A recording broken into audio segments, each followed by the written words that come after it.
Hello, podcast Toad Talk listeners. We are here. It is episode 20. Woo! Hand clap sound effects. All right. We made it, guys. We made it. We made it 20 episodes in. I can't believe it. That's amazing. Thank you to everybody who has listened along the ways ever since our pilot episode. Feels like almost a lifetime ago when we've got this podcast off the ground and started it with just hopes, ideas, prayers, and lots of questions about how we're going to do this. And we've finally come across a format and a layout and a template I think works best for us. And 20 episodes later, I think we're doing a pretty good job. So thank you everyone that has supported us along the way. And, specifically to Michael and Sarah, who had some suggestions for me at the very beginning of this, and also to Lucinda and Necro as well. I remember talking to them personally right when we were just about to get this podcast up and off the ground, and they all offered their suggestions and advice. So thank you guys personally, specifically, for helping get the idea moving for here. But all right, we are episode 20, man. 20 episodes. Joining me on this special 20th episode, we have our regular panel back with us again. We've got Raji here with us.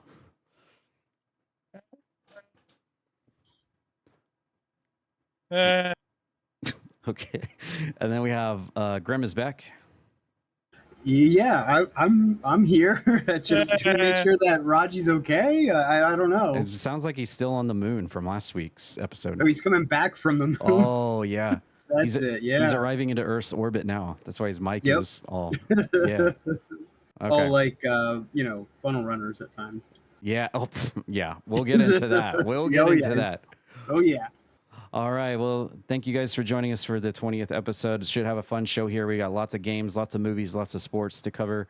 But we're going to, now that our intro is done, we're going to get into the GTA 6 giveaway news and details. And we really have been astounded by all of the people that has entered over the past several weeks since we announced this. Thank you everyone who continues to listen each week and enter into the GTA 6 giveaway. And we see you, we acknowledge you all like Roman Reigns. And what I'm going to do this week is something I'm going to try to do every week. And that's kind of go back into the YouTube and Spotify comments and just give you guys shout outs really quick. It's not going to take very long.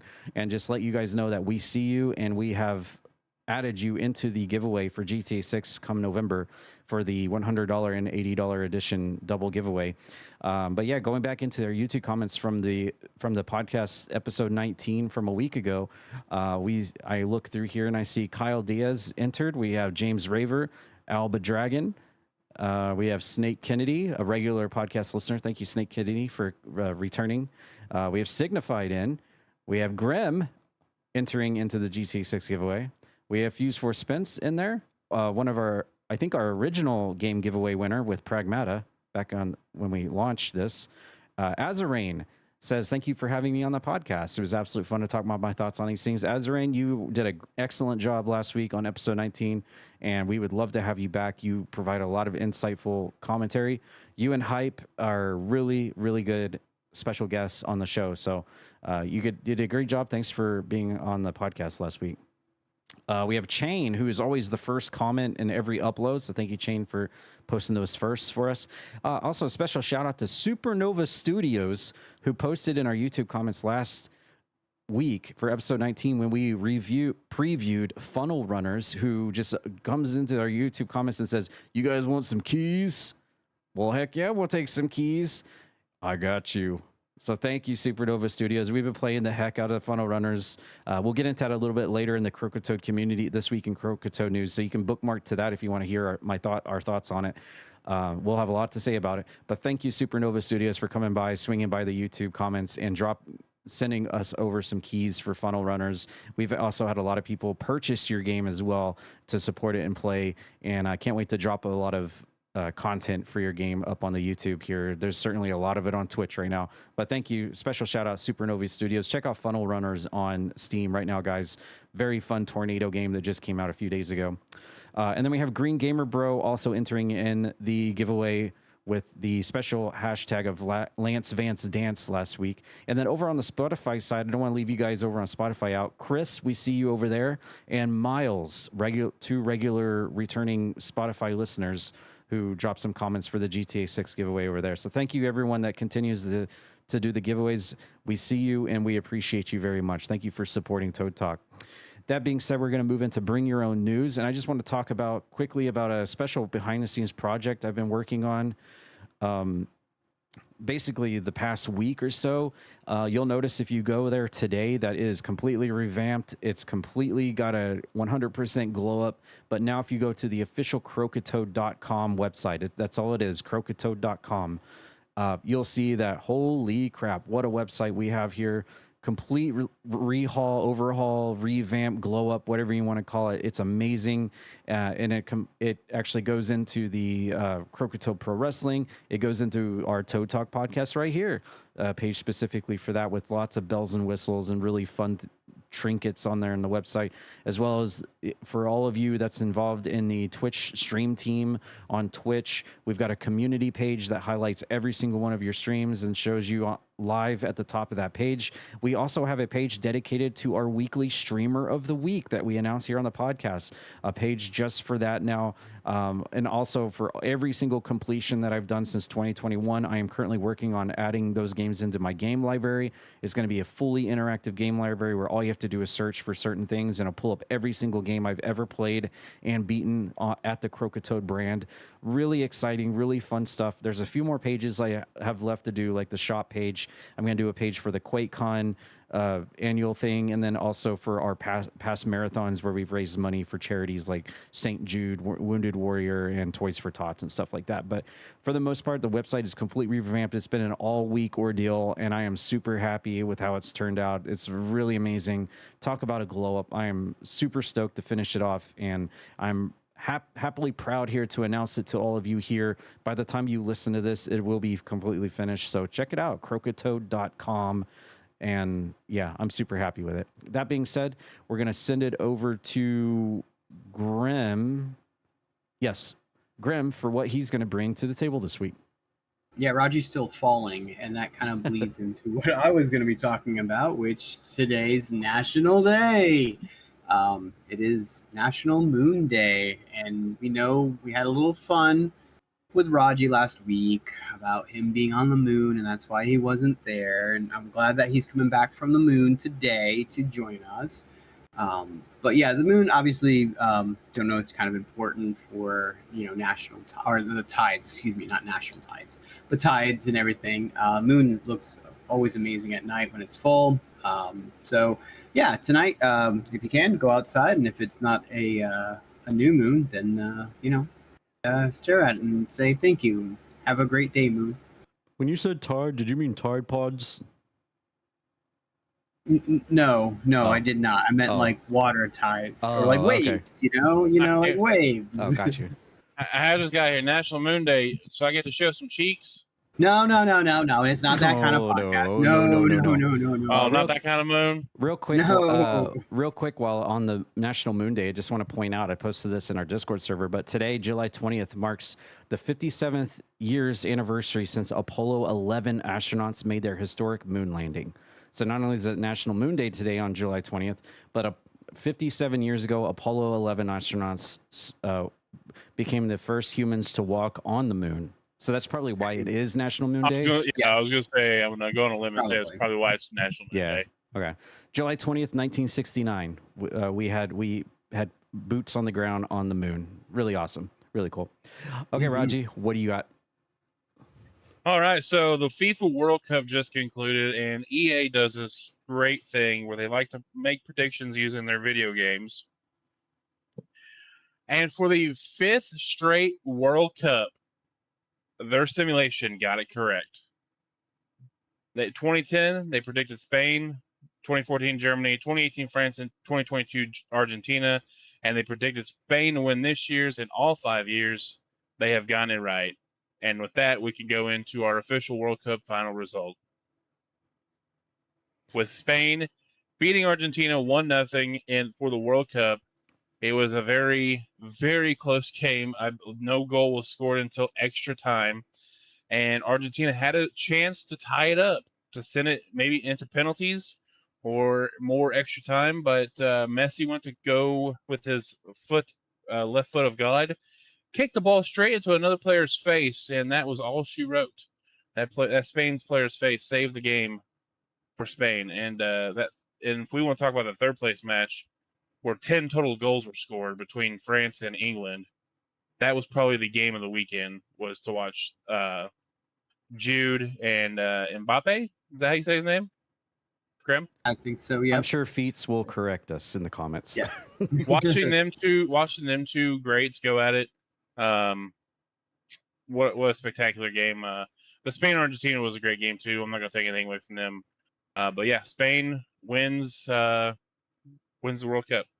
Yeah, that was a weird game too because I don't think Argentina had a shot record on goal for it was like the second half of the extra period is when they got their first one. They had 0 the entire game. They were also down a man too. I believe they had a red card, so they were down. Oh yeah, let's talk about that red card. I have never seen a man flip in the air as fast as this man did on the field.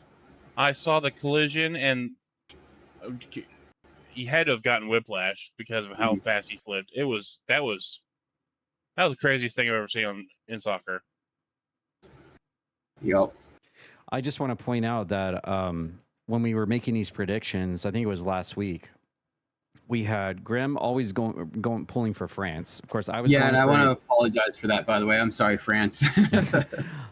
And then I was going originally for the United States, but then once they were kicked out, I was going for England. And I think Azarin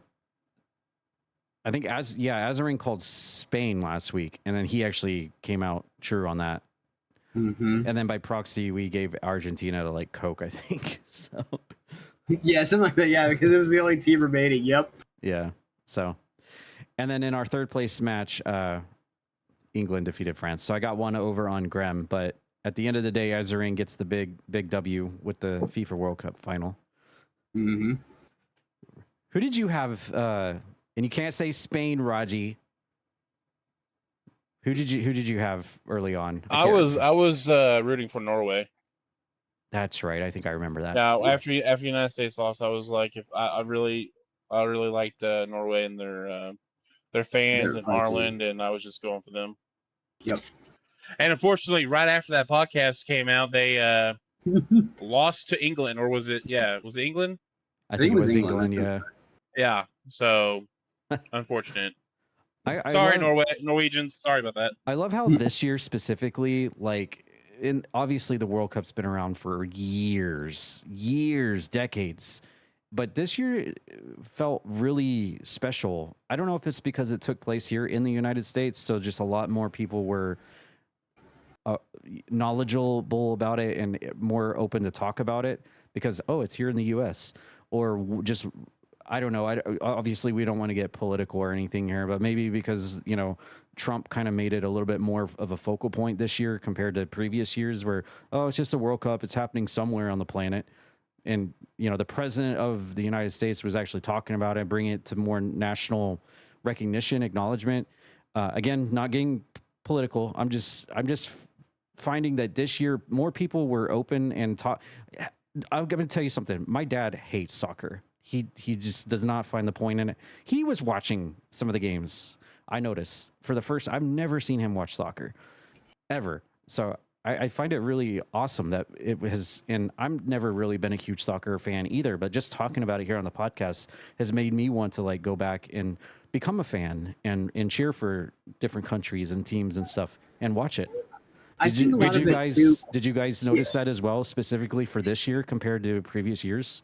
Yeah, I was going to say too, when everyone was coming over to watch these games and experiencing America, I think that also adds to a little bit of the specialty of it as well, where everyone is seeing what we do here in America, and they're like, "Oh my gosh, this is amazing!" And it was kind of neat for just to get that recognition, I guess, in a way of we, again in America, we have it really, really good. With a lot of things that we're allowed to do, allowed to say, like the podcasts and everything. We have voting, things like that. But again, not going too far into it. But our sizes for drinks and food and everything, and everyone is just amazed by it. But yeah, I think a little bit of it was a little special. I think the USA, having a little bit of a run was pretty good too. Yeah. I mean, we touched on this a couple weeks ago. Whenever last time I was on the podcast, that it's just the coming. Like people forget everything that's going on in the world. Like it seems whenever they're here to watch the World Cup, like they don't care what skin color you are, what your political affiliation is. It's just they were all just here to watch soccer. They didn't care what got between them. They were enjoying food.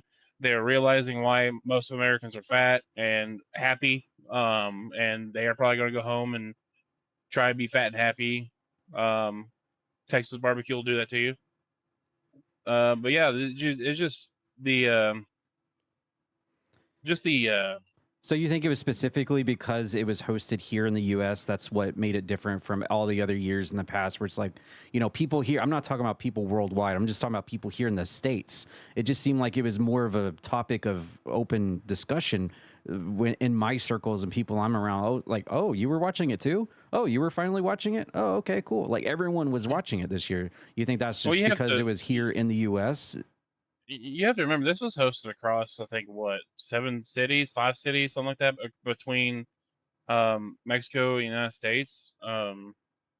So I think it's just that with people like, oh man, we're actually hosting something. I think we're about to host the Olympics. I think the same thing will happen then. I think 2028 we're hosting the Olympics in Los Angeles, and I think you'll hear a lot of people talk about the Olympics just because it's in the States. I think I agree with you at the same point. I don't think you hear a lot of people talk about the Olympics when it's been hosted in other countries, unless they're Olympic fans. So I think it's something has to do with being here in the States specifically for people to get talking about it. Yeah, we'll probably know next year, like if it still has that same buzz or that same feel.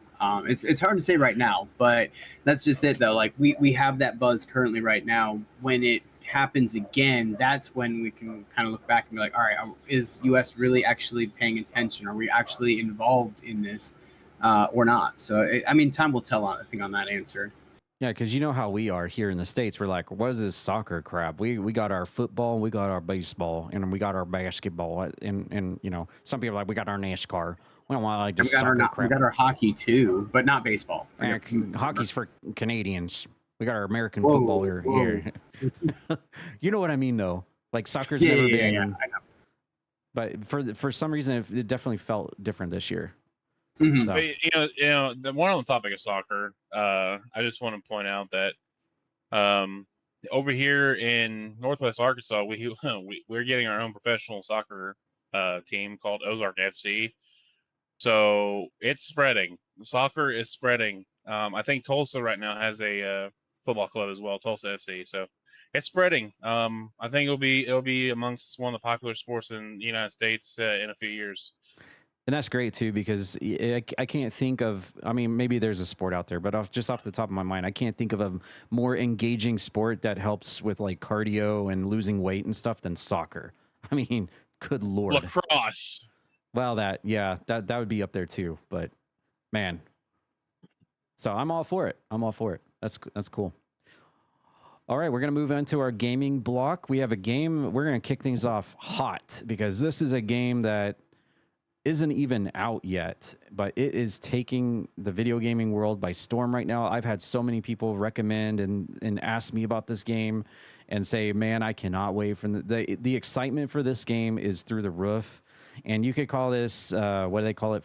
Another friend slop game. I think that's what they refer these as these days. But you know what? I'm a sucker for, if you want to call it friends. I don't even like calling them that because it sounds derogatory, but this is a game that I actually have not watched the trailer for this yet, actually. Just from the hype of other people and peers and stuff, it makes me excited for this. Let's actually dive in and take a look at the trailer here. This one's called Dear Passengers. Stupid birds.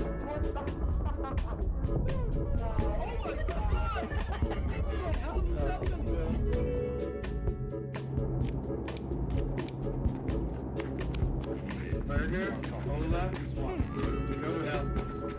let's go!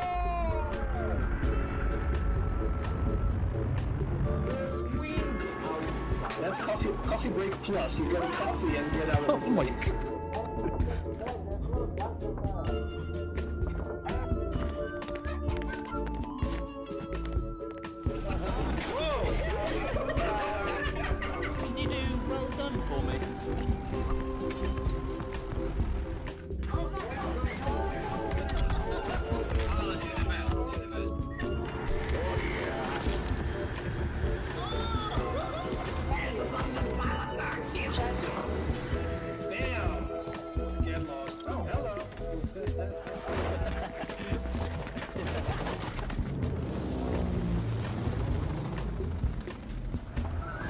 guys. That is gonna be quality. Take the tools! Fix that! Bring the shot! Good. Man through! Man through!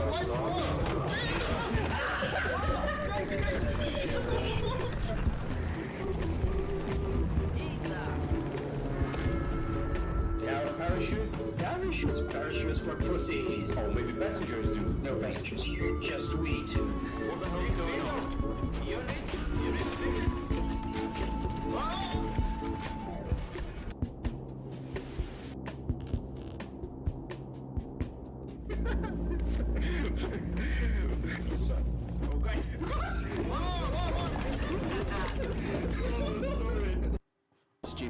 Oh my god. Okay, this is the first time I've seen this trailer, but there was so much to unpack there. I can totally see why people are absolutely raving about this game watching this. There's so many funny, you even heard me go because literally they like yeet a passenger out of the hole in the side of the plane while it's taking off, and you see the passenger fly off.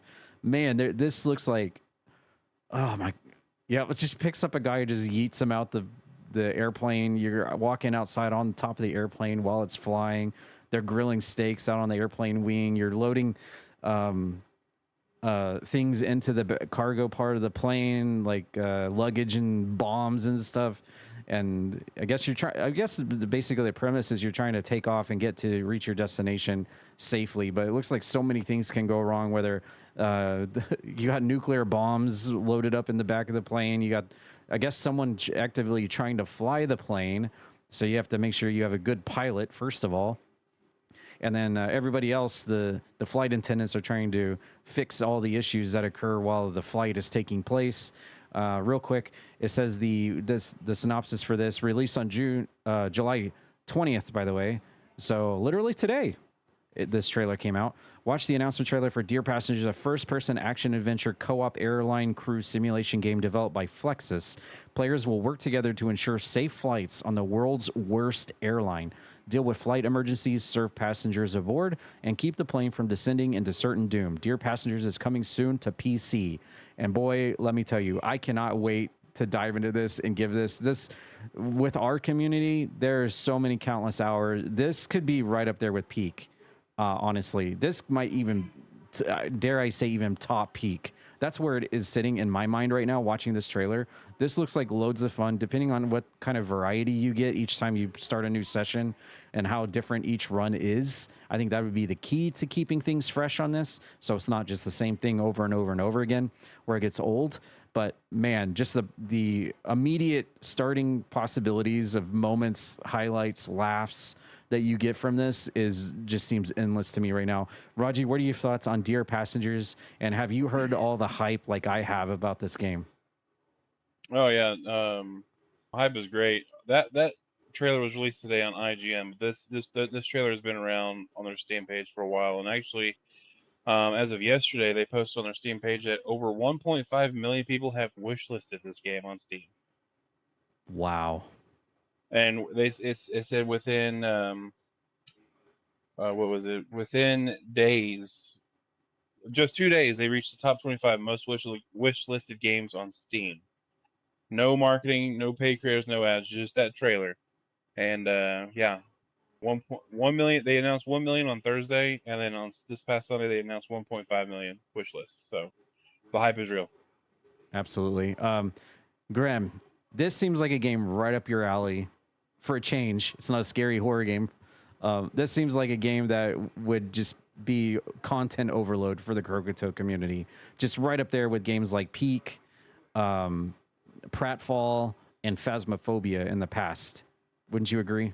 Yeah, and probably even Funnel Runners as well, as we kind of dive that a little bit more into it.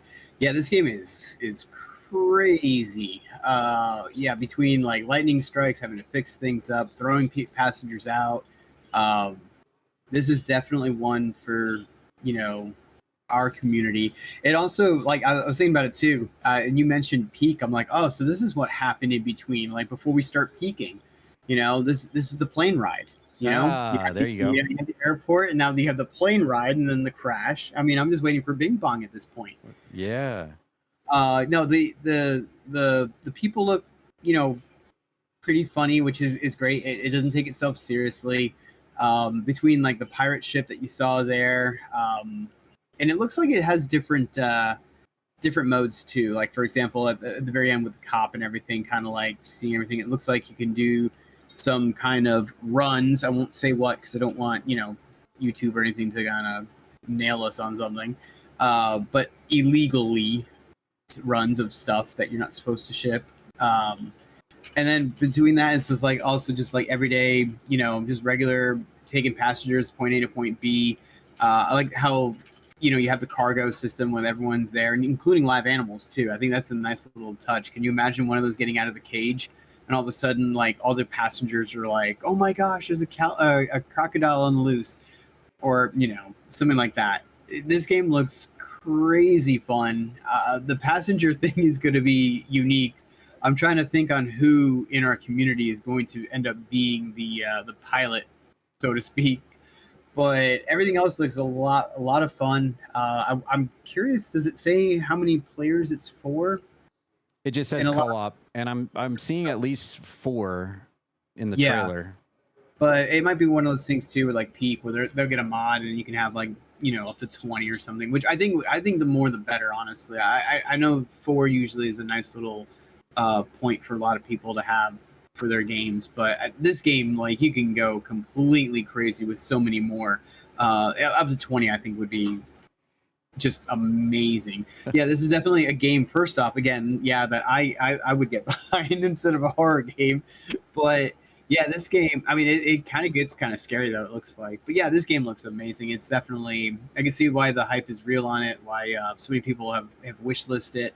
And it's probably definitely a day one buy for us, and day one potentially stream for us at Croakitoad. Absolutely, yeah. So right now, according to the trailer, I don't know what it says on Steam, but there's no official release date yet for the game. Just basically just says coming soon, basically. Yeah, this looks absolutely amazing, right up our alley, and I cannot wait to find out more information about Dear Passengers. The only thing it says on Steam is 2026. It doesn't even give you a date. And we already know it's probably not November, so... Yeah, yeah, right. If there ever was I know we made this joke like twice now, but if ever there was a game that rivaled GTA 6, you know what, Dear Passengers, I'm rooting for you. Yeah, you know what? I mean, they might, All right, well, that's Dear Passengers. We'll definitely keep an eye on that. That looks super, super, super fun. All right, coming up next, we have a suggestion here from community member Sam, who was known as Sam Berries, now I guess just Sam. Still Sam Berries, I guess.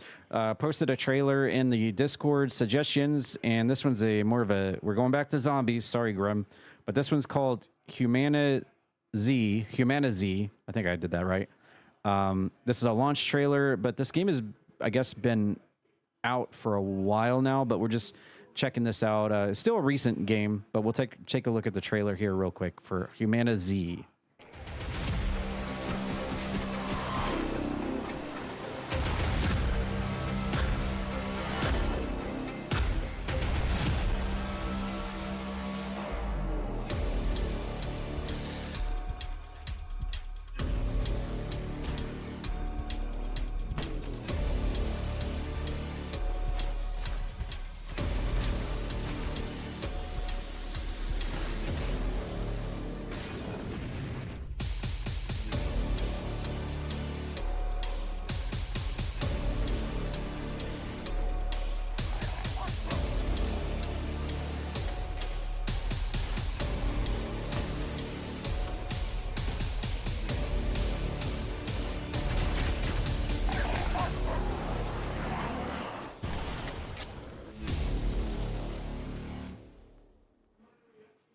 All right, so this trailer is basically just kind of promoting the 1.0, and there's another game that just came out 1.0 here recently, and that's Power World. So that's kind of funny. But this trailer was released on February 6th, so this isn't new by any means, but still new enough where we haven't really. I think I've heard of this game in passing through peers, but I've never really dove into it. Apparently, Raji enlightened me before we started the podcast that I actually own this game. So probably someone gifted to me and I've completely forgot. But this is basically launching and promoting the 1.0 release for HumanitZ. Looks like an isometric survival game here. Obviously, a zombie apocalypse. And there are a lot of zombies here. You got to survive. You got to craft, build. I'm sure there's probably like some sort of hunger and thirst meter as well that you get usually with these types of games. Looks like you can craft your own base, survive, basically kind of like of the ilk of like the whole DayZ creative game, or even kind of like Project Zomboid, but obviously a lot better. Not the pixelated, graphic type here. This is more of like almost kind of like a realistic, more kind of graphic style here for HumanitZ. But the synopsis of the game says, scavenge the ruins, fortify what remains, survive another day. HumanitZ is a sandbox isometric zombie survival game where players fight to endure a fallen world overrun by the undead, solo or in online co-op.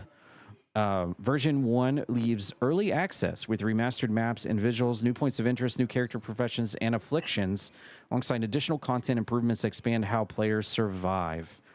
And it just lists off a bunch of different features. You get animal companions, hostile survivors, different kind of zombie variants. You get customization with professions, skills, gear, solo co-op, online PvE, and PvP with dedicated and player-hosted servers. Base building, crafting, farming, hunting, fishing, drivable and upgradable vehicles for exploration, combat. Sounds pretty neat. You got me with the co-op because that was my first question. Is this a single player experience or can you play with a bunch of friends? That's really cool. And just to point out, the very top comment for this trailer 5 months ago was someone said, I just bought it and set up a 100 player server. So there you go. I wonder how that 100 player server is going. Has it reached its full potential? But there you go, HumanitZ. This after looking at this, I will definitely give this a try. If enough of us get it, I will definitely would love to try a multiplayer co-op night with this in a player-hosted server. I feel like everyone working together to try to build a base, survive, and scavenge and stuff sounds like a lot of fun here. But yeah, the only thing that would be a little conflicting with me is what happens when you die. Are you able to like respawn and come back? Are you permanently dead? How does that exactly work? And the other question I have is how easy is it for you to die? Because most of us have played Project Zomboid, and we all know with that game, if you like basically touch a blade of grass, you're basically dead in that game. It's so easy to die in Project Zomboid. Is this game like that? Is it a little bit more lenient on that for new players? That would be my only questions going in. But Raji, what are your thoughts on HumanitZ 1.0 launch here? Does this look appealing to you? And have you heard anything about this or the reception? I've heard a lot about it. But again, it fell into that slop of games that everyone was trying to copy DayZ and the different indie style games. But this one slipped through to be a good one. If you like isometric games, what the death mechanics is different per server because this game runs on server settings, so it's not like the settings are the same for everybody. Whoever's running the server determines how the death mechanics work. So there is a permanent death option where you just lose your save file completely. Goodbye. But there's by default when you die, you lose all your equipped weapons, backpacks, and most of your gear, and then you have to backtrack to where you died to recover it. So just the typical go back and recover your stuff. But I'm sure there's server settings where you don't lose anything on death and stuff like that. But there's a game on Xbox 360 called Zombie Apocalypse that I really enjoyed, and this is like just give me that vibe, and I'm excited for it. Nice. Grim. Again, I don't want to beat a dead horse because we know about. I would make the joke every podcast about you and horror games, but this one could be a little different for you, couldn't it? Yeah, and I'm glad that you brought up Project Zomboid because it does feel like a more 3D version of that. If I remember right, too, with Project Zomboid, you can also have like talents and everything too, good and bad. And so it'd be interesting to kind of see what the, can your character turn into a zombie and on that server if you die? You have to create a new guy, things like that. A lot of this genre, I feel like gets missed out on because again, you're crafting, you're scavenging for things, you're trying to survive in a world where like it's very realistic. If a zombie apocalypse were to happen, this is pretty much what it could and it would be like, honestly, where every move you make is very important and could rile up a whole horde or whatnot. And I did like the fact that you have a dog companion. I thought that was kind of neat for just kind of give you something a little different where you're not all by yourself all the time. But again, it looks like the co-op looks really fun, and when we maybe give it a try, it should be one of those things where we can all just kind of hang around and kind of see if it's good or not. Absolutely, yeah. That is, I would completely agree with that. Definitely looks like something that we would all jump in and play. If enough of us get it, like I said, I will definitely be willing to give this a shot one night, and if it sticks, it sticks. I certainly hope it does, because it does look like a lot of fun. And anyone who knows me knows I love my customization and building and base building and stuff, especially if there's a co-op setting. Doing it for friends makes it even better. And you throw zombies in the mix, and heck yeah. And I'm seeing here on this part of the trailer, what was this? 1, 2, 3, 4, 5. Got 5 people there running around. Of course, the one comment said 100-player hosted server, so kind of makes the possibilities endless for the amount of people we can have on a server. But yeah, HumanitZ, we'll take a closer look at this. Again, apparently I already own this game, so maybe one night I will just install it and give it a shot. Okay, moving on to our next game. We have another trailer here. This one was literally just posted 6 hours ago, and we're back to scary games. This one's called Rehaunted, and looks like a first-person psychological horror game. So let's take a look at this one. This one's called Rehaunted.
Okay. Man. Okay, let me just do the synopsis first, then I'll give my thoughts. Rehaunted is a new first-person psychological detective horror game where every clue you investigate in this strange house seems wrong somehow. You'll find out just how very wrong it all is over the course of your investigation and in this trailer wish lists on Steam. So, all right, I'm going to go to the Steam page here, take a look at this, and I'm going to tell you right now, as soon as this loads, which it just did, I just hit the wish list button. Actually, I double clicked it, but now I'm going to hit it again. Okay. Oh my God, this, I don't have the words. This looks absolutely amazing. I cannot wait to try this. From the very first scene you get the woman with the guy's head in the toilet and he's still screaming. I thought it was almost like a joke at first, but then the more you go into the trailer, you're like, okay, no, this is not a joke. Just the fact that the guy's head is stuck in the toilet, that was the very first thing. Obviously, Croakitoad here, we love our toilet humor. We got people related to toilets and flushing sound bites and stuff. We got so many of those, and that's the first thing that it shows. It's just like, okay, this is kind of made for our community already right out of the gate. Then you get the horror aspect of the giant woman apparition ghost demon thing that's chasing you. It's got almost like Googie head features. Another thing I love. It's like very misshapen, very tall, and can bend its limbs and open its mouth and pull a little, like an infant fetus out of its mouth at the very end of the trailer, which is very alarming, very disgusting. The head and the neck stretches out around the corner to stare at you. The only thing I was like, okay, this is kind of weird. Maybe it was just me like trying to be in the moment of this character. I'm like, don't just stand there and be looking at it through a freaking magnifying glass as this is happening. You need to be doing something, running maybe. But then again, I started thinking about that. I'm like, that's my first reaction to this. But then I was like, well, actually, in horror games, I do actually tend to just stand there and look at the monster just because out of morbid curiosity, I want to see what it looks like. And if there's a photo mode, I'll deep dive into the whatever it is and take a closer look. So I'm like, okay, you know what? While the more realistic and probably 99% reaction to this wouldn't be just sit there and hold a magnifying glass up and as the monster's coming for you, that's actually something that I actually do unintentionally through most of my gameplay. So that also hits me right there as to how I play my horror games. But yeah, just the whole route from the first floor of the house going up the stairs, it's always a constant roller coaster ride with like scares and stuff, the monster crawling on the walls, the ceiling and stuff. And man, and then you get the baby stuff towards the end, and I almost felt like towards the end, it was like just a little bit too much going on. Like it just seemed like boom, boom, boom, boom, boom in rapid succession of things triggering and going off. I'm like, okay, we're getting a little bit of sensory overload here, but I understand it's a trailer and you want to try to pop off all the stuff in the trailer to get the person watching excited to see all the different horror elements. So in a way I can kind of see the reasoning for this. I am super stoked for this. This looks like a game right up my alley. I cannot wait to try this out. As it stands right now, there is no official release date for this. It just says Q3 2026. I wish listed it on Steam.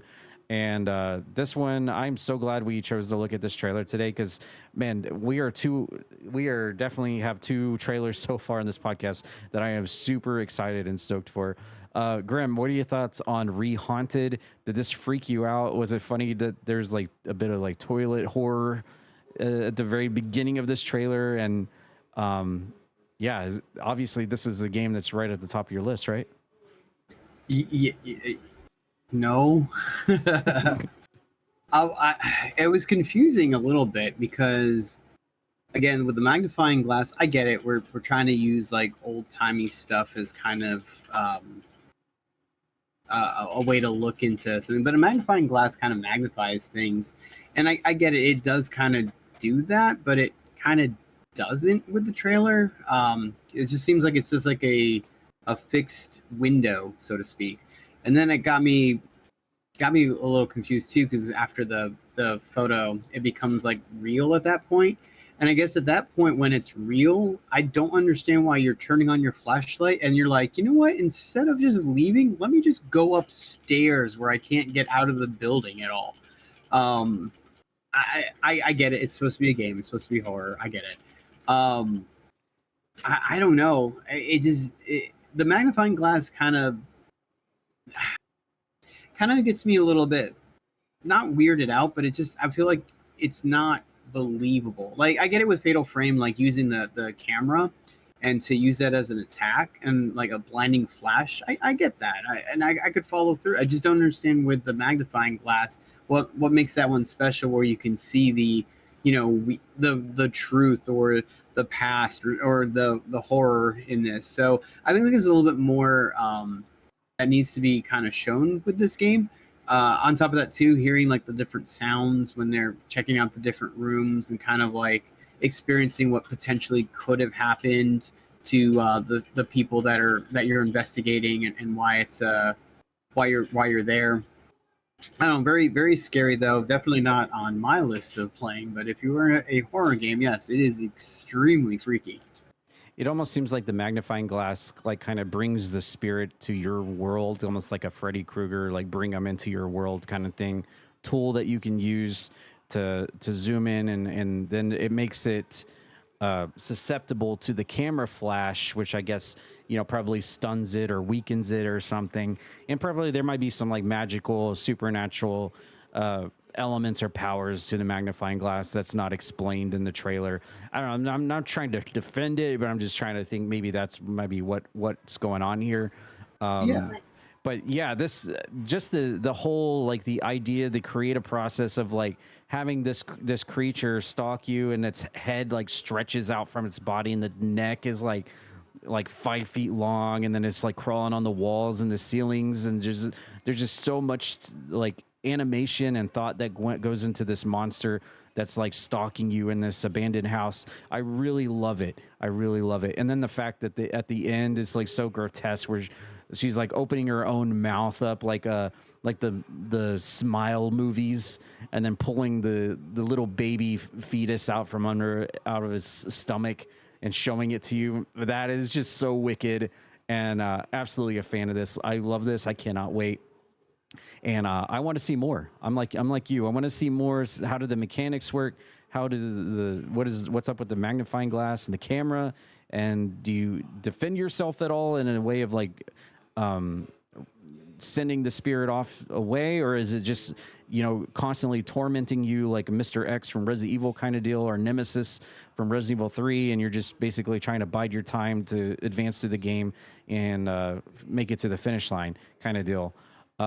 Just quickly for the top comments, bro sees a creature crawling over the walls and thinks to us, I'm going to follow it and see what happens. So there you go, Grem. There's someone that thinks just like you. Very top comment for the video. Let's see. Looks great. The Lens of Truth. There you go. VR mod is going to go crazy. This game actually looks interesting. Looks good. A bit of PT vibes. The magnifying glass is a fun game mechanic, but doesn't seem practical. Good spooky vibe, though. So yeah, there's a few more people that kind of have your point of view about the magnifying glass being used here in the trailer. But maybe as they advance through the further development and in advertising, they'll kind of let us know like a little bit more about what the magnifying glass is. Yeah, and that's what I'm trying to get at too. Is it's a little bit more like besides just the magnifying glass, and you just see it right there. You know what I mean? So hopefully you're right that we get a little bit more, and I'm sure we will before it comes out. I guess I'm just easy like Sunday morning. I don't really care about any of that. I want to play this. I just want to immerse myself in this game and see what all the different things this monster can do. So. Mm-hmm. That's just me, and I can't wait. This is definitely on my radar, and again, I wish listed it. Can't wait to see more from Rehaunted. All right, moving on. We are just going to talk about a few news tidbits here. We're done with trailers. Up first is a game that's near and dear to all of us here at Croakitoad. Of course, we do the Croakitoad Pro Wrestling show every Tuesday, and we know WWE 2K26 is currently out right now, and they are in the midst of our Ringside Pass collection right now. They just released the third one back on June 3rd. That was last month. And we are just about dropping the July 2026 Ringside Pass here in the next 10 days. and this is going to be number 4. And we have probably the biggest news out of this pack being added to WWE 2K26 is the return of the Hardy Boys. Jeff Hardy and Matt Hardy will be back in WWE 2K here with this pack. We also have for the first time Jelly Roll, the musician who's had a hand in WWE stuff here lately. He will be added into the game, and it'll be interesting to see how CPW integrates Jelly Roll into the roster, and if he makes a showing and shows up on the shows at all. And then we have Lady Shani. I believe that you may correct me if I'm wrong, but I think this is a AAA competitor from Mexico. That is correct. Okay, so those are your 4 Ringside Pass Season 4 add-ons here in the next 10 days for WWE 2K26. I'm interested to see what some of the entrances are, what we can utilize from these 4 additions that we can integrate into CPW. Specifically, probably Jelly Roll and Lady Shani, see what those entrances look like, or maybe the characters themselves can be thrown into the CPW mix here, but as compared to some of the other Ringside Passes that we've had since the launch of 2K26, Grem, how do you feel about this one and the ones coming up ahead? Do you feel like this is a good pack? Do you think it's kind of a little bit lackluster? What are your general thoughts about this one? Honestly, it's what everyone's been hoping and clamoring for is the Hardy Boys. It's probably, if not the best pack or the Ringside whatever that you can probably get for 2K. A lot of fans love the Hardy Boys, so the fact that you can get them is huge. I don't know, I'm still kind of on the fence on it having like a battle pass kind of system for it. I feel like if you buy the DLC, you should just be able to get it rather than having to go through the ring pass in order to unlock it. But again, it is what it is. They want you to play the game more. It's not like they want you to just not play it and then move on. So yeah, I think it's ranked pretty high actually in terms of the ones that we're going to get this season, whether we've already got it or not. Even I know Danhausen's coming and everything, but a lot of people, and I mean that, a lot of people love the Hardy Boys, and to have Jeff and Matt, back in a WWE game without having to go through community creations, a lot of people are gonna just the entrances and the music alone is more than enough for all of them to kind of hit that nostalgia itch that they've been wanting for a while with the Hardy Boys. So yeah, I think the Battle Pass thing that they added into WWE 2K26 is definitely a hot topic of debate. I think most people that play their WWE games does not want a Battle Pass, does not want to have to work their way through all these rankings every couple of months just to unlock the things that they had already paid for originally, especially people that bought like the Mega Ultimate Edition, like what I have. If I paid all that extra money, like $100 for this game, I shouldn't have to like every couple of months work and grind out XP just to unlock this stuff. I think there should be an option like the old 2K or SmackDown vs. Raw games. I remember you could go into the options and just flick an option and unlock everything, and just just add that for people that want to do that, and then leave the grinding to the people that are like, truest people that are like, oh no, I'm not gonna do that feature, I'm gonna actually grind everything. Well, you know what, if you want to do that, you do you, boo-boo. But some of us don't want, we paid that money and we don't want to have to grind for this stuff if we've already paid for it. And I think that's a really big complaint for a lot of people out there that bought this game.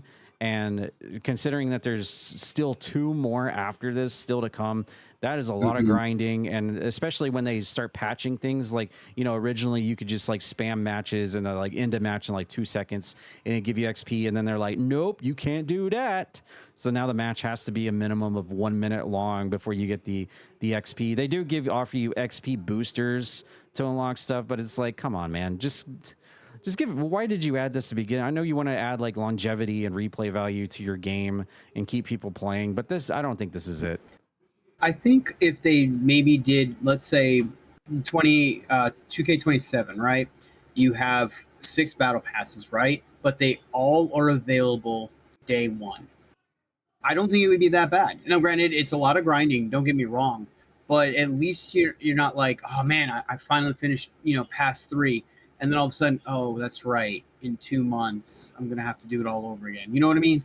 Like, if they had it all the passes, boom, right as soon as you finish one, you get right to the next one, and then you can kind of, if you want to grind it all in like a week time, sure, go for it. But the whole kind of breaking it up for the battle pass, I don't think is the right thing to do. Either have it all right then and there, then you can do it, or just go back to DLC. I mean, I could see that. I think if you do something like that, where you, of course, that's a lot of like pre-planning and rendering and getting all these extra characters like already made and stuff if they're going to be available day one like that. And I think part of the reason for these Ringside Pass going every month, like every month to month in these gaps is it allows them time to fit these extra characters in there in different batches because they're not all ready upon release or straight from day one. So I could see that as being like an issue with that. But if in a world where that does actually work, where like all the expansion characters are available day one and you don't have to worry about it, they're all just right here, you just have to unlock them.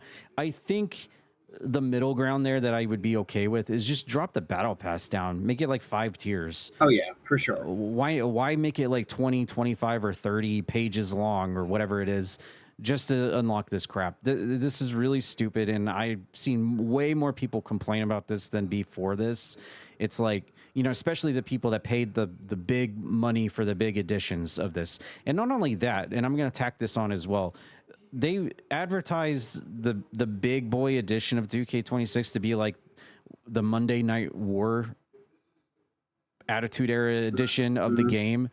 And I feel like in a way that was kind of false advertising. I mean, you do get the NWO, you did get a lot of Attitude Era people that are built into the game, but what exactly is the difference between getting the Monday Night War edition rather than just like one of the lower tier portions of the game? You would expect if you're going to pay like $100 for the Monday Night War edition of 2K26, you're going to get like actually a ton of like Monday Night War stuff from WCW and WWE, but it just seems like it's just the same old stuff that you would have gotten the year before or the year before that, and nothing really special. So I feel like they just kind of like tack that on to get people's attention that they know has played the video game, and they're like, oh, Monday Night War, okay, we're gonna have all the cool people back.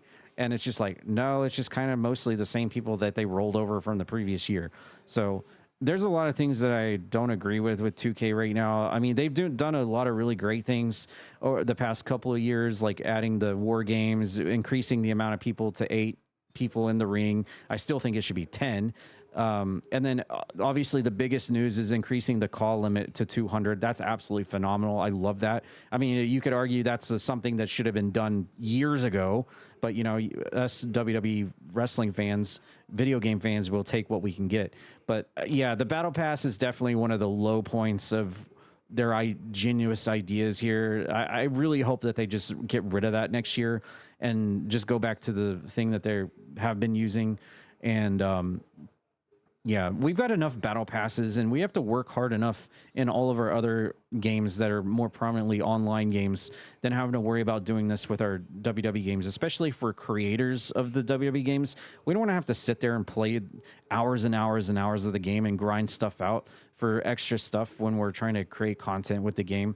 I mean, that's great for people that are just like playing the game, you know, alone by themselves, single player style, and like treating it as a single player game. But for those of us out there that actually create content, put shows out, create custom universes, E-Feds, weekly shows, we don't want to have to sit here and grind through this crap just to unlock this, especially if we paid the big boy edition. And I'll use myself an example here, and then we'll get off this soapbox. But the first season pass, I did that like almost immediately because I think there was even an achievement tied to it. So I did that almost immediately. Then I even did season pass 2 and unlocked all the demolition and all that stuff. But then when season pass 3 came out in June 3rd, I still have not even went through that. Mm-hmm. I still haven't unlocked everybody, and I'm still sitting here waiting for like an option where like, oh, because they added that after they even knew this was a mess up, because if you remember back on like season pass 2, they released the thing where it was like you could like skip a bunch of tiers ahead and not have to grind through the entire thing. They also lowered it too, so instead of like 800 or like 1,000 or something, it's down a bit too to unlock the next tier or the next, you know, whatever. Yeah, but then season 3 came out, and it seems like they got rid of that. Like they did it just for season 2 because oh man, everyone's complaining about the system. This isn't going over well. Yeah. Well, let's just go ahead and release season 3 like nothing ever happened. Well, I think that also might be like their white flag, basically. And I'll end with this too, real quickly, because I know we want to move on. You were talking about other games with like other battle passes. A game like Fortnite, right? That was battle pass heavy in the beginning, and they are very heavy in their battle pass now. Don't get me wrong, but they have so many different ways that you can play Fortnite to earn it. Whereas this is just like, nope, you got to do a singles match, get it done in 1 minute, and then just rinse and repeat. You know, no one wants to do that. No one finds that fun. You know, maybe if you incorporate it with the star system or something, and if you get a 5-star match, you get more points. You know, things like that. But yeah, it's a mess all around. Yeah, and to go to that point, I think even if they're gonna keep this stupid idea in here, allow you to like sit back and do CPU versus CPU matches, where then based on the star rating, like you said, that can go towards your point system. Don't make the player have to actually sit there and play. Make it so that the two computers can do a simulation, and that's also working for you. If you insist on keeping this stupid system, and nevertheless, drop it down. 20, 25, 30 tiers for a battle pass is way too much for this crap. 5 to 10, you know, that's what I'm thinking. If you insist on keeping this horrible system in place. But yeah, we'll get off our soapbox now about WWE 2K26. Like I said, there's a lot of really good things they did in this game that I was really happy and stoked for. The 200 call limit is just absolutely amazing. And then some other stuff. I really wish they would bring back that create a show aspect they had back in 2K14.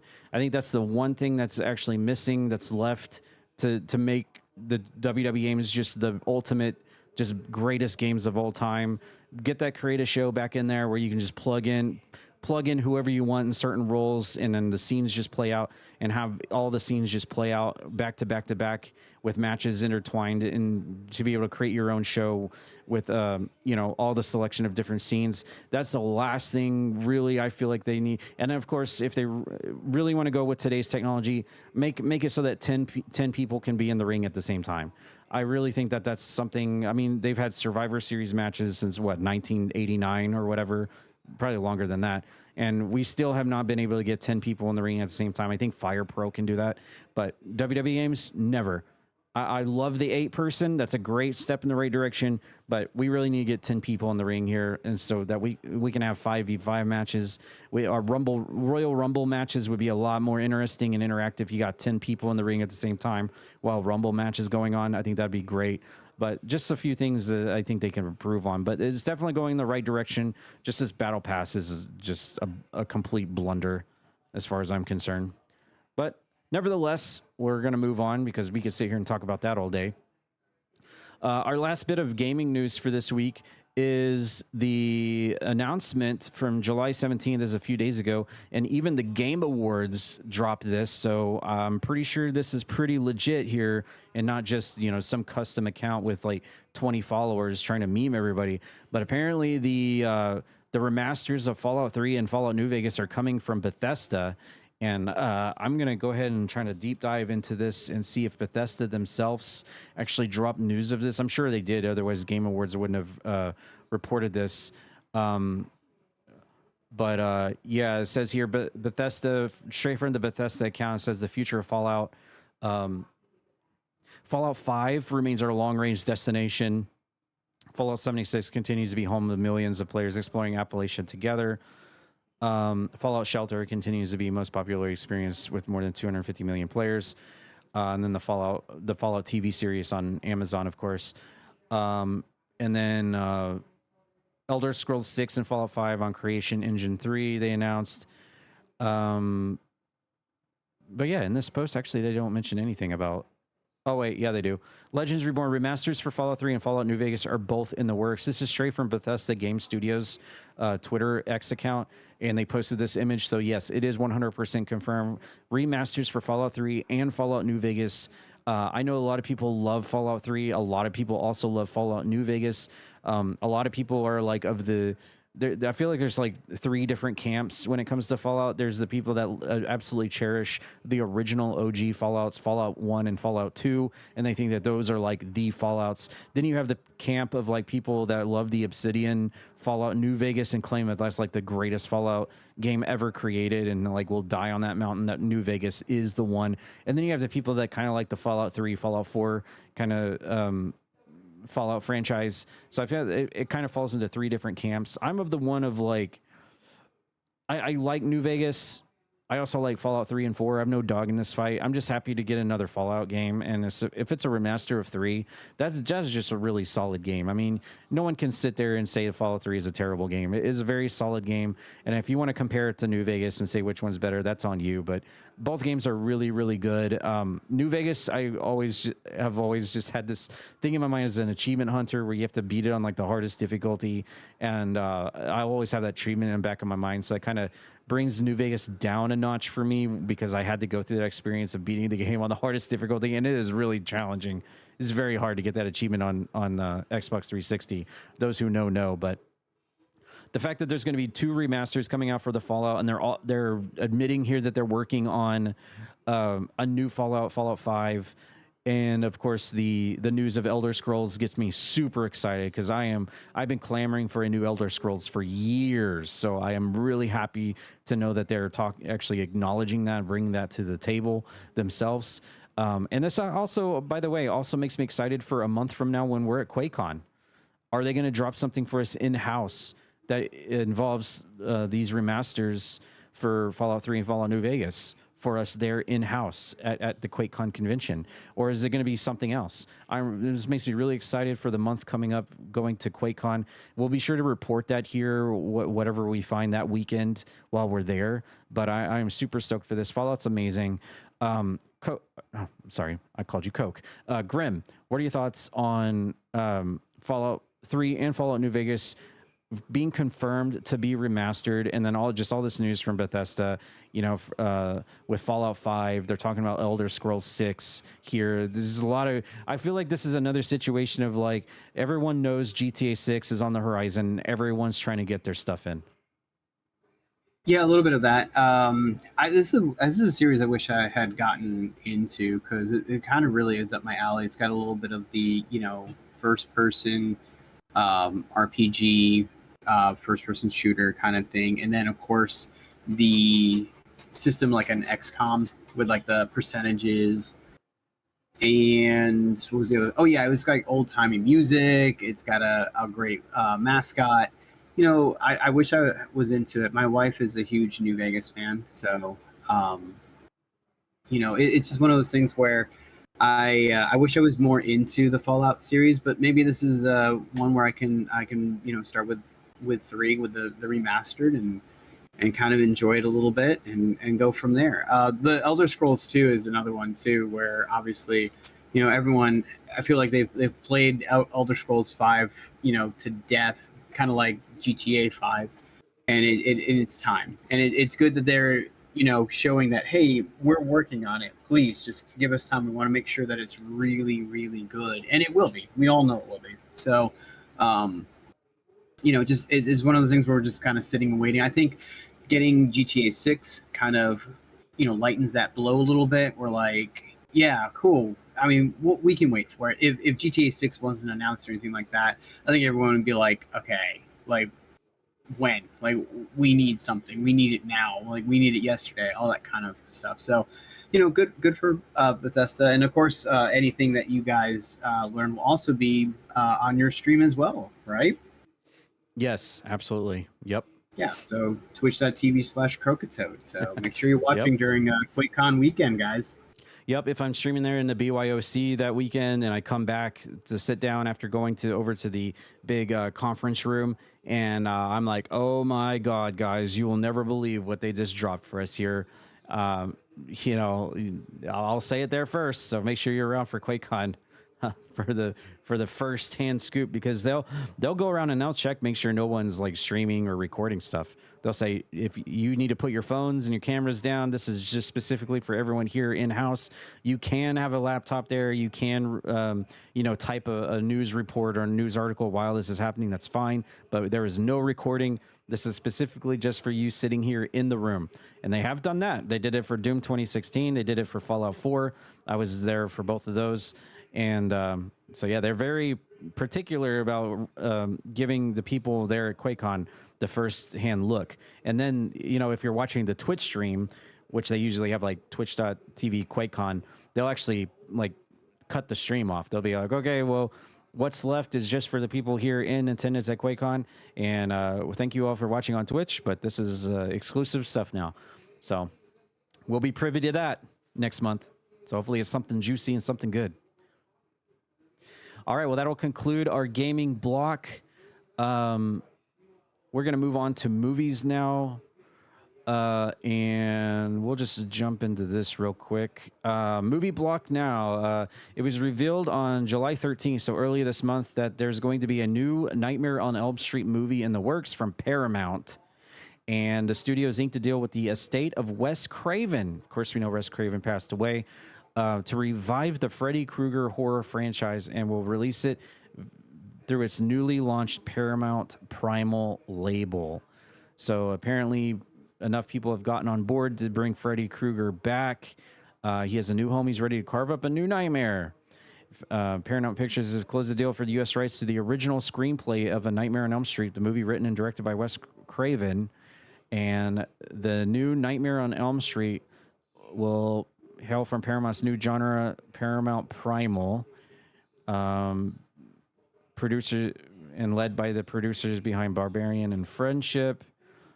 So this is basically just a news article letting everyone know that there is stuff circulating about a new Freddy Krueger movie, new Nightmare on Elm Street. I guess any particulars after that isn't really revealed as of now. I'm not really like deep diving into this a whole lot, but just the sheer fact, we'll just talk about this, the icing on the cake here, just the sheer fact that Nightmare on Elm Street is back. People are thinking about it. People are out there thinking, okay, it's about time to bring Freddy Krueger back again. Obviously, Robert Englund has stated a lot that I think Freddy versus Jason would be his last portrayal of Freddy Krueger. I feel like I can't remember the fella that played it in the remake. He played Rorschach or Horseshash, I don't know, Horse-ass, whatever his name was from the Watchmen movie. I can't remember his. I want to say Haley Joel Osment, but I think that's the kid from The Sixth Sense. He's got a name kind of like that. I can't think of it on the top of my tongue. I'm sure the YouTube comments will correct me. But that guy, please do. That guy, he did an okay job. I feel like there was just a little bit too much CGI on his face. They should have stuck with like the rubber cosmetics kind of effects that Robert Englund always had for Freddy Krueger. I felt like it was a much better look for the face of Freddy.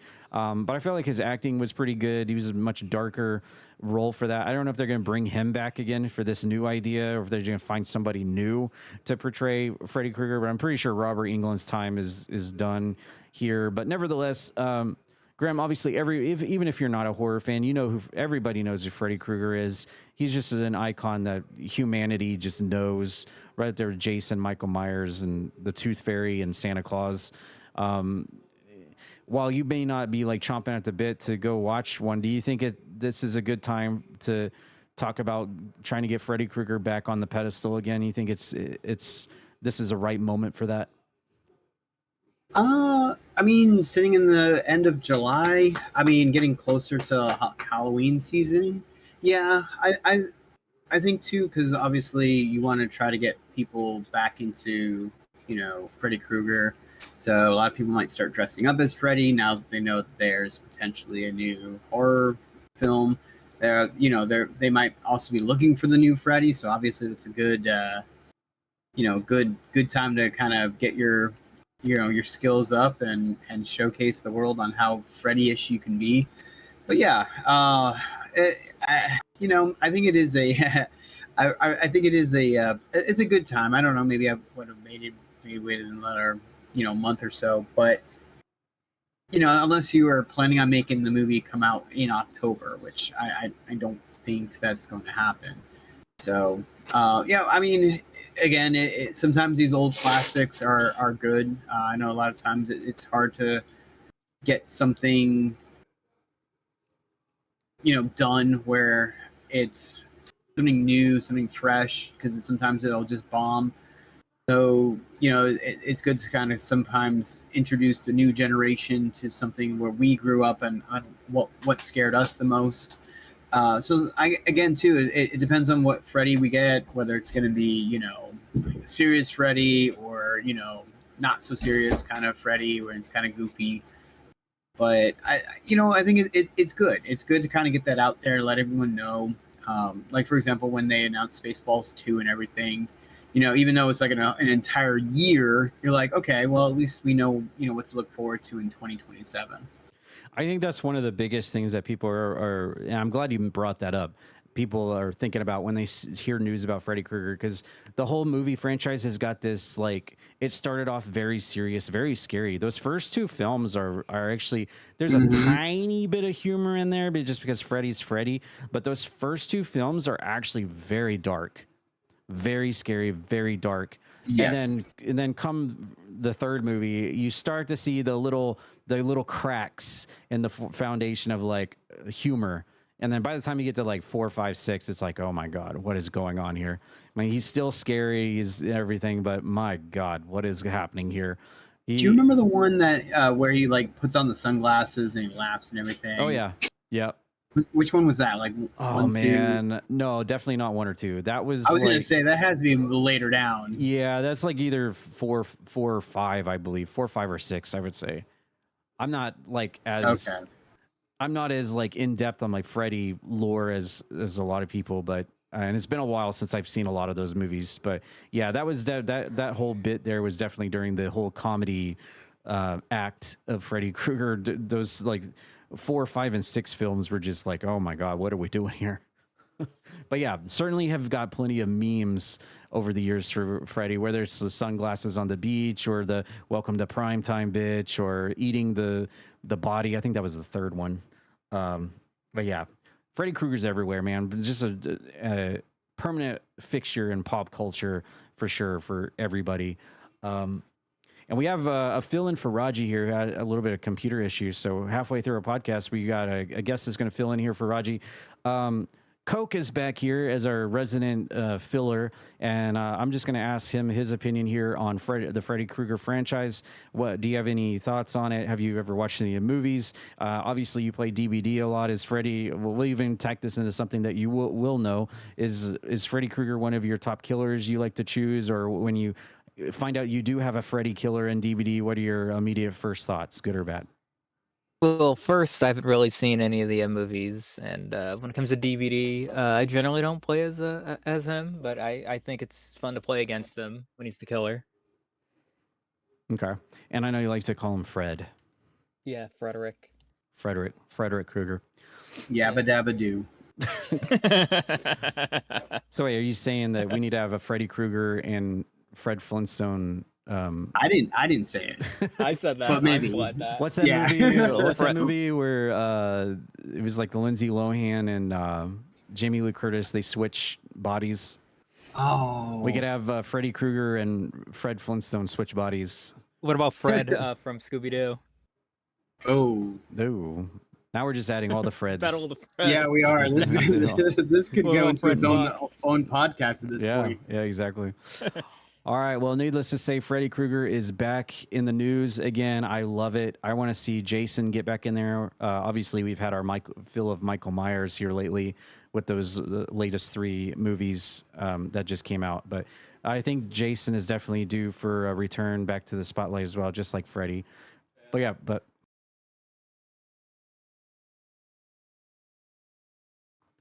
okay, and now we're going to move on to our next movie trailer here, and this is probably the shortest trailer I've ever seen in my life.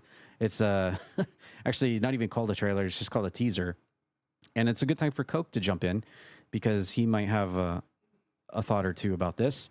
But apparently, I didn't even know about this until I looked for this. But a couple of days ago, a trailer came out, and this one's called Call of Duty the Movie, official Modern Warfare teaser. This is straight from IGN, by the way. So it's not a troll account, it's not a meme account, it's not someone with like 20 subscribers. This is straight from IGN. So let's take a quick look at the 8 seconds here and see what it's going to show us.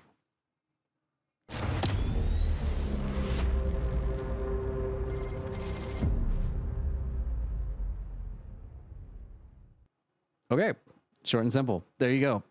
Basically, it just says Call of Duty, and it says in theaters June 30th, 2028. So we have to wait 2 years for whatever they're going to come out with an official Call of Duty movie, June 30th, 2028, directed by Peter Berg and written by Peter Berg and Taylor Sheridan. The synopsis says, take a look at the Modern Warfare teaser for Call of Duty the Movie, updating live action adaptation of the hit video game franchise Call of Duty, distributed by Paramount. Fans of the interactive series can clue in the iconic Modern Warfare night vision sound and styling signature of the sub-franchise of games made popular by game developer Infinity Ward. Call of Duty the Movie will be set within the Modern Warfare universe when it hits theaters June 30th. Okay, well, we ended up getting a Need for Speed movie. I think we didn't we get a Gran Turismo movie? I think even. Yep. So hey, you know what? Why not? Let's give Call of Duty a movie and see where it goes. A top comment here, just as a troll. My favorite part is when the screen said Call of Duty. Another guy says, "Are we dead ass?" Ticket price for the movie will be $70. Wouldn't be surprised if the movie had transactions. I was going to say Battle Pass, maybe. Battle Pass. You can only see certain parts of the movie, but you have to unlock the other parts. Oh, God. Can you imagine? Okay, we pause the movie. Everyone here in the theater, you must pay another $10 to stay. If you cannot, you must leave now. Yes. Don't worry, your spot will be saved for when you want to come back. Yeah. All right. Well, it doesn't give us a whole lot to go. Not a lot of meat on the bone here. Just simply letting us know. It obviously says Modern Warfare, so I'm assuming. I mean, this is just me assuming it's going to be based on the original Modern Warfare or the remastered Modern Warfare, but Modern Warfare 1 is what I'm trying to say. So the story of like Captain Price and Soap and Ghost, and I believe that's probably the story premise here. If I were to make an assumption.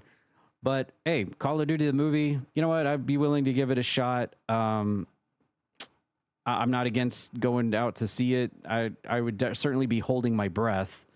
But hey, you know, if this ends up being good, then it could actually end up being pretty good, because Call of Duty is definitely action-packed. It's my kind of movie. And if they pull it off right and it actually is good, it could actually be good. Grim, what are your thoughts on there being...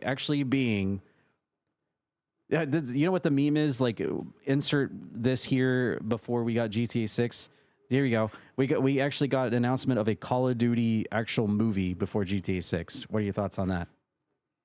Well, again, it's the teaser, and I mean, who knows? Maybe if GTA 6 gets delayed yet again. I'm sorry. I'm going back to old wounds. It's weird because when you're playing Call of Duty, especially the single player campaign, which most people don't apparently, but when you do, it's supposed to act like a movie. So in this endeavor, they're just real people portraying what you already have seen. And on top of that, you already know what's going to happen. It's hard when you do a movie based off of a franchise where it's like that, where, like I said, Call of Duty single player is pretty much a movie. You follow along and you don't really do anything except for like in between with all the cool fighting stuff. So the only difference is the cool fighting stuff, you're not controlling and doing any of it. You're just watching it as it unfolds. And again, too, about 2 years now, like, I know everyone gets scared of GTA 6, but I mean, bro, like, just do it next year. Like, I don't know. It's gonna be very, very tough for I think this movie to really get up there in the likes of like the video game stuff, like the Mario Brothers and everything. You know, it's gonna be very, very tricky and tough for Call of Duty. I mean, I'm be willing to give it a shot, but I don't know. It doesn't. for a game that you already know what's going to happen and what the outcome is. I don't know what a movie experience is going to really bring you. Right. Yeah, that's definitely the relative unknown, because when you think of like a Call of Duty movie, there's nothing to really compare it to, because there hasn't been anything like that before. So it has a chance to be like really good if it is good, but it has also a chance to be like pretty bad, like House of the Dead bad if it's really bad. And the other thing is that we haven't tackled onto before I ask Coke his thoughts, because he knows all about Call of Duty, is the fact that the stigma of like Hollywood trying to turn video games into movies. And we've already went into that with the whole Zach Cregger's Resident Evil, and we've all experienced at least one video game movie out there that we walked out of the theater or stopped watching and we're like, really? That had really literally had nothing to do with the plot or the story of the video game that I wanted to come watch this movie over. We know the track record of Hollywood. We know how they like to take these game licenses and just put their own take on it, essentially creating their own fanfic movie and totally negating all the source material. Is this going to be another case of this, or are we actually going to get a video game movie and it's Call of Duty of all things that actually gets it right for a change? That's another thing that all of us as gamers, we have that PTSD of like, oh my God, it's another video game movie, eye roll. Coke, what are your thoughts on that? Video game movie adaptations. What is your favorite video game movie? And do you feel like Modern Warfare, all they reveal here is Modern Warfare. They don't say which one, but I'm just assuming it's the original story, whether you want to take the OG Call of Duty Modern Warfare 4 or the remastered of that version. Do you feel like that's the best story moving in to start a Call of Duty movie franchise? Well, like, there are multiple like sub series of COD. Like Black Ops has its own like rich lore. But like Modern Warfare, I think would probably be the best to start with. It's most iconic. It's like a contemporary setting, and I don't think they would base it on any one game. They'd probably base it on like COD 4 and Modern Warfare 2019 is like the introductory of like the people, the characters, and all that. But it'd probably be its own thing. And then like a sequel, for example, would probably have like a General Shepard in it or whatever, if you know what I mean. Now, what are your thoughts on like video game movies? Surely you've seen plenty of video game movies. I know we've watched a few here in the Discord as well, but not exactly the most positive opinion of it, but I don't know. I don't know what to expect with COD. It's either going to be typical horrible garbage, or it's going to be like shatter my expectations and be like, wow, they actually did something good. Well, you've played COD more than both of us here on the podcast. But like, obviously, to me, it's more about like the gameplay. It's not like a story game for me.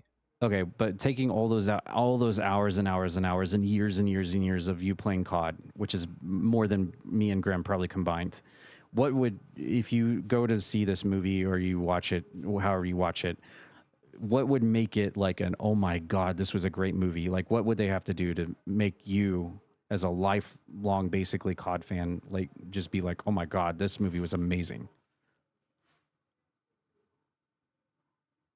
It's gonna sound kind of trite, but maybe like a first-person scene. In COD 4 when like the nuke goes off.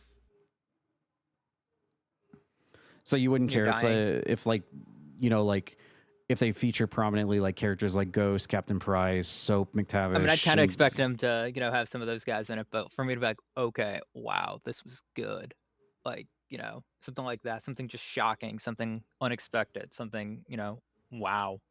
So like the whole movie, you would want like a first person? No, not like the entire movie in first person, kind of like the Doom movie with the first person scene. Oh, okay. So if they did it in first person, that'd be actually kind of cool. So that's what would do it for you, just like one scene in the movie where they're like in first person. That then you'd be like, oh my God, this movie was Okay, maybe not awesome, but like I've got low expectations, so that would be like make me like, okay, this movie was far better than I thought it would be. Do you? I don't know if there's anything they could do to make it like, holy shit, awesome. I don't just. Do you think that including a Easter egg or a reference to the old mid 2000s, late 2000s COD lobbies into this movie? Okay, they did that. Would be an Easter egg with people screaming at the top of their lungs and a 360 microphone. Do you think that would do it for you? Okay, yeah, that one. That would be, just amusing. All right. You're like the Modern Warfare 2 menu music and like the 360 mics and stuff. Like, okay, all right, this did it. All right. Well, we spent a lot of what ifs on this for an 8-second teaser. We'll definitely keep our eyes peeled for this. We got a long time before now in June 2028, but it certainly has my interest. I will definitely give it a shot. I'm interested to see what they do with it, and maybe like I said, if all the games that have come out and tried in Hollywood, there's hope. There's a small margin of hope that maybe Call of Duty is the game franchise that finally says, you know what, all you other video game movies were garbage. We're Call of Duty. We're going to do it right. And I guess you could argue the two recent Mario movies are up there too. And maybe even the Sonic movies kind of got it right more often than not. But again, when it comes to that, all of our expectations are low already, right? All right. Well, we have one last bit of movie news. And we're going to play the trailer here, and we're going to hope it doesn't hit us with DMCA. But this literally just released today and has taken the movie realm by storm. This is like one of the biggest movies that people have been clamoring and waiting for. We've had rumors about it, some spoilers about it, some teasers about it. But they have finally dropped the trailer for this, the official trailer 2026. And we're going to take a look at Avengers Doomsday. The trailer literally just dropped today, and give our thoughts.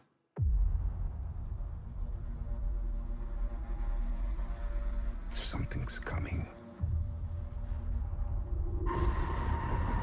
Something we may not be able to deter. Before this day is done, we shall be faced with an unthinkable decision.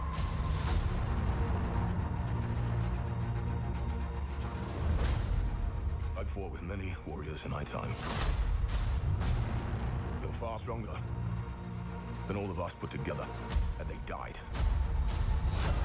They died facing enemies and threats that scared me far less than this one.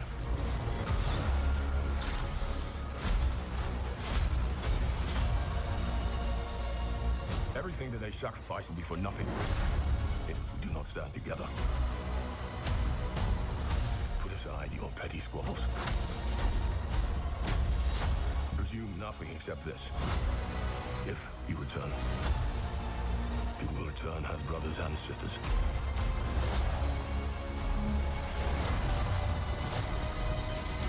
But mark my words.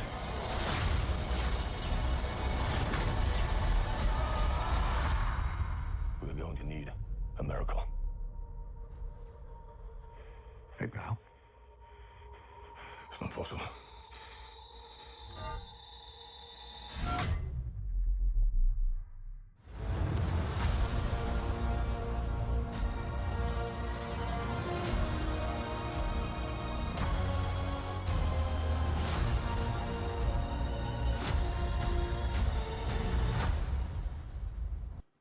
All right, man. Well, let's hope that our podcast doesn't get muted and DMCA'd for that. But man, I have to tell you, I would be the first one to say, man, I am on superhero movie and pop culture overload here. I'm sick of it.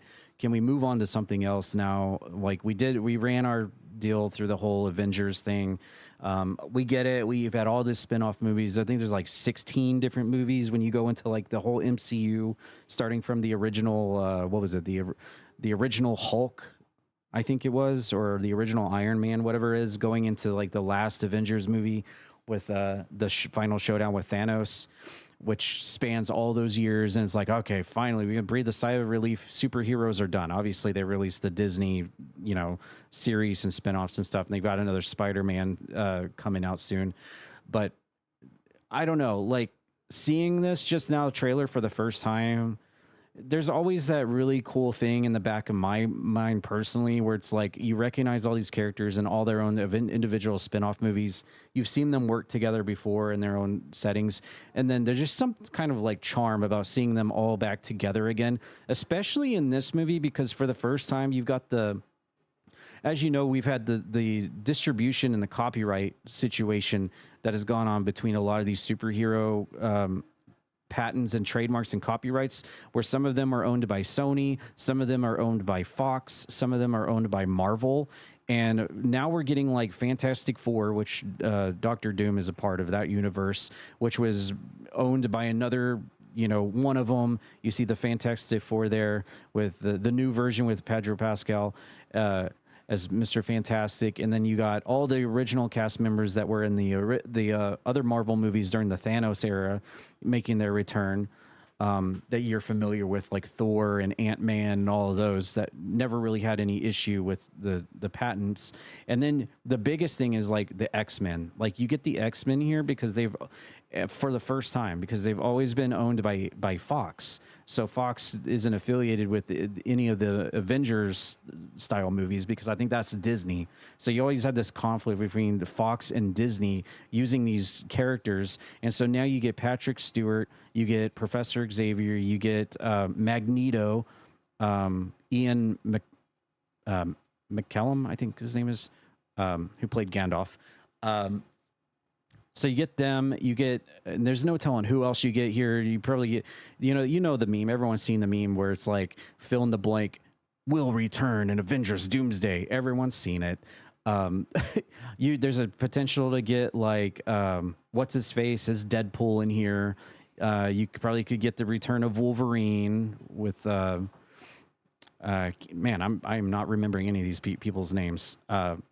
But you know what I'm saying. You could get all these people come back now that everyone's all in-house under one copyright, under one roof. Obviously, we see the return of Captain America here, the original, the OGs got a cameo here at the end with Chris Evans. But the biggest thing, ever since they announced this, and I'll pass it off to Grem, the biggest thing that was always like a weird thing to me is like, this is kind of a spoiler alert if you haven't watched them, but spoiler alert, it's been years now. You should know by now. So, like, we know that Robert Downey Jr. is Iron Man, right? Well, at the end of the last Avengers movie, he dies, right? So he, like, sacrifices himself to take out Thanos, and it's, like, implied heavily that he's done. He's died. That's it. GG's, sad face. But then they bring him back as the role of Doctor Doom. And I was like, everyone knows him as Iron Man. Why are they bringing him back as a completely different character when every kid, every person that's watching this is going to be like, that's Iron Man? It's like a wrestling gimmick. You can't like have somebody as a character for 10 years and then have them basically leave the company or go away for a while and feature prominently, by the way. It's not like Robert Downey Jr.'s Iron Man was just like a fly-by-night, flash in the pan, like, oh yeah, he was there for like one movie in 5 minutes and he's gone. That's a lot easier to hide up and do this with. But this guy was featured in so many movies. Like, when you think of Iron Man, you think of Robert Downey Jr. That's him. But then you bring him back as Doctor Doom, as a completely unrelated character in a completely different role, as like one of the biggest villains in the Marvel universe. I don't understand. The only thing I can think of here is like something with the timelines, because Marvel does love their like multiverses and timelines and crap, where like Iron Man died and he crossed multiverses, and this is actually Tony Stark as Iron Man here, but in a different universe. He's called himself Doctor Doom, and so he's like an evil version of Iron Man. And like at the end of the movie, or knowing Marvel, they're going to turn this into like a 3-movie thing. It leads up to all the good guys being like, Tony Stark, your name is Tony Stark. You're not Doctor Doom. You're Tony Stark. And then, at the end of the movie, it's a happy feel-good moment where it's like, oh, I am Tony Stark. Oh, I was Iron Man. Oh, wow. What is this Doctor Doom thing I was trying to be? Hoo-hoo. I don't know. That's just me predicting. But yeah, I just found it weird that they just cast Robert Downey Jr. as Doctor Doom when everyone's like, that's Iron Man? Whether you're trying to tell us he died or not, that's Iron Man, dude. You can't do that. So yeah, this is me going in not knowing anything about the movie or the premise or what they're going to do, obviously, but I just found that a weird casting choice. Like, I feel like it would, unless they have some kind of interior plan to connect the dots here and make this apparent, I felt like this was really strange, and they should have like put somebody else in the Doctor Doom role. But yeah, knowing Marvel, it's probably some ultimate plan to do what I just mentioned. But nevertheless, the movie is coming out December 18th, 2026. I am definitely going to see this. Again, I'm not a huge Marvel fan. I don't have Disney Plus, so I haven't watched any of the spin-off shows. But I've always been a sucker for like going to watch these superhero collaboration movies. It is always a really fun and good time, regardless if you're like huge into superheroes or not. The action's good. It's good to see all these characters come together like one big family for a movie. And now you have the wild card of having the X-Men involved with everybody now, which was never a thing before. That's going to make things really huge. We see Gambit in here, Channing Tatum's Gambit in here. I saw Mystique in there. And of course you get Patrick Stewart and Magneto, Ian McKellen. I probably getting that wrong, but you get Magneto and Professor Xavier in there as well to round it all out. Anyways, I'm going to get off. I could talk about this for hours. Grem, what are your thoughts on Avengers Doomsday? Were you like me? Were you like done with superhero syndrome? Are you like, okay, finally we're done. We can start focusing on something else. Or were you always kind of a fan of it? What are your thoughts on Robert Downey Jr. coming back as Dr. Doom when he is Iron Man. He's the face of Iron Man. What are you doing? And just the fact that we're going to get X-Men here with everybody else finally. That's a lot to answer. I'll try to go at one at a time. Yeah, I mean the superhero thing kind of ran its course, and now we get mutants, which are some form of superheroes, which I'm all for. Don't get me wrong. I love X-Men, so I am totally 100%. I know you also hit on it too, where like Deadpool and Wolverine on how popular they are, making probably a cameo or stepping in. But like you said too, probably is like a 3-part series for this movie for Doomsday. So I'm sure if they're not in this one, they might be in the next one or the one after that. In terms of Robert Downey Jr. and Iron Man, I get it, but at the same time too, I don't know. Maybe has anyone really asked him if he was like just done with the Iron Man gimmick? Like he's just done with Tony Stark as a gimmick and just wanted to change it up a little bit. You know, sometimes actors don't want to be known for just one character. Kind of like I was when you were talking about it too, like a wrestling thing. I was thinking in my head like, well, what about like Hulk Hogan going into Hollywood Hulk Hogan? I get it; it's the same name and everything, but it's a different person, you know. So is that where we're at, where it's like, okay, yeah, I'm Dr. Doom, but I'm really, Iron Man, but I'm Dr. Doom now kind of deal. So I guess, right, maybe they might spin it. Maybe they're just going to ignore it and let Robert just kind of, maybe have everyone fall in love with him as Dr. Doom as they have with Tony Stark. Maybe it will. Maybe it'll be great. Maybe it won't though. And that's where I think a lot of people are thinking is that it's not, because everyone in their mind is gonna be like, oh, that's Tony Stark. Oh, that's Tony Stark. Oh, that's Tony Stark. That's all I'm hearing. I don't hear Dr. Doom. I don't hear the evil. I just hear Iron Man. And that might hamper this movie, which again, I wish it wouldn't, because again, now that you're introducing X-Men into the fray, you mentioned Gambit. I believe also like Cyclops is in here as well. I wish they didn't show it. Maybe they will, but like Rogue, Jean Grey would be great characters, I think, in this era to like put in the movie, whether it's this one or not. I believe Nightcrawler might also be in this movie as well, and potentially I guess Beast as well is in here. So, but I'm kind of hoping that they expand more on the X-Men side of things, and because it's kind of cool and neat. Like you're throwing something different than just like all the superheroes and superhero powers. It's mutants, it's mutations, it's hey, I'm a freak, but it's cool to be a freak. You know what I mean? So it's going to be interesting to kind of see going forward on how this movie goes. I just hope that because of the whole Dr. Doom thing doesn't ruin its potential on being a really good movie that can take off to have many more than just one.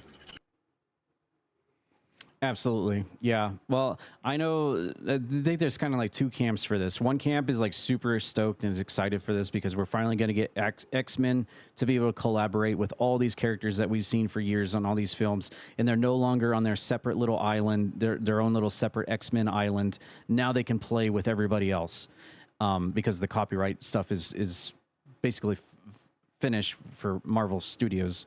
And then the other camp is like, oh my God, more superheroes. Come on, man. Can we do something else for a change?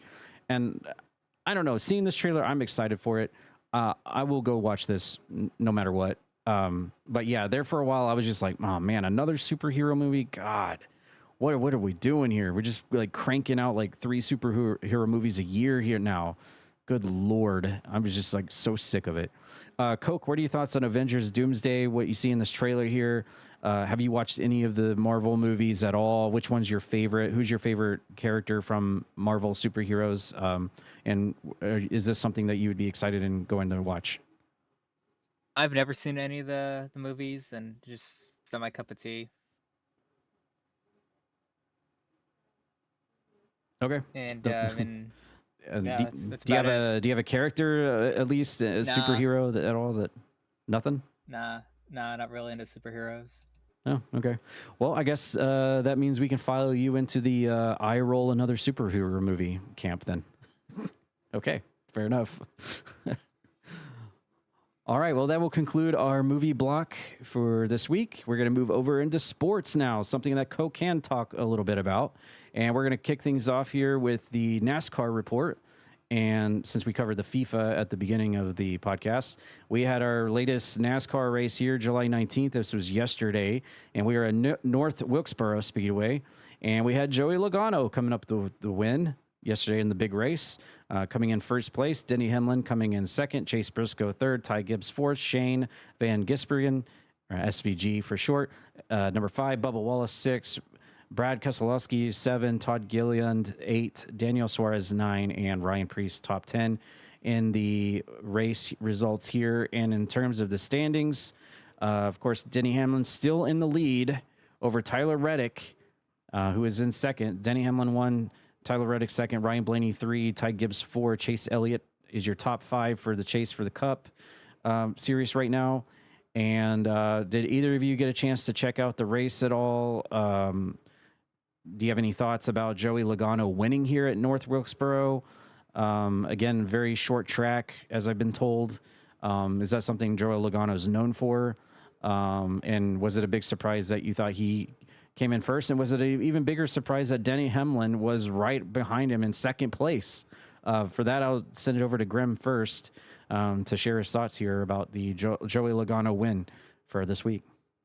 Yeah, I don't think it was a surprise. I mean, short track, you never know who could really win. It takes one big one, even on a short track, and all of a sudden, someone you don't think could win the match or win the race, can actually be the winner. No, you didn't touch on it, but Tyler Reddick finished 30th. So we know that Tyler Reddick was kind of climbing a little bit on Denny Hamlin, but finishing 30th does not help that. Also, what might be surprising too is that Ford finished 4 in the top 10, but Joey Logano was the only one in the top 5, and that's a pretty good sign for Ford, if nothing else. And let's see, I was also going to look at some of the big winners. I guess some of the big winners, would definitely be Joey Logano. First off, climbing in 2 spots. He was sitting in 17th in the points, and now he is in the point race at 15.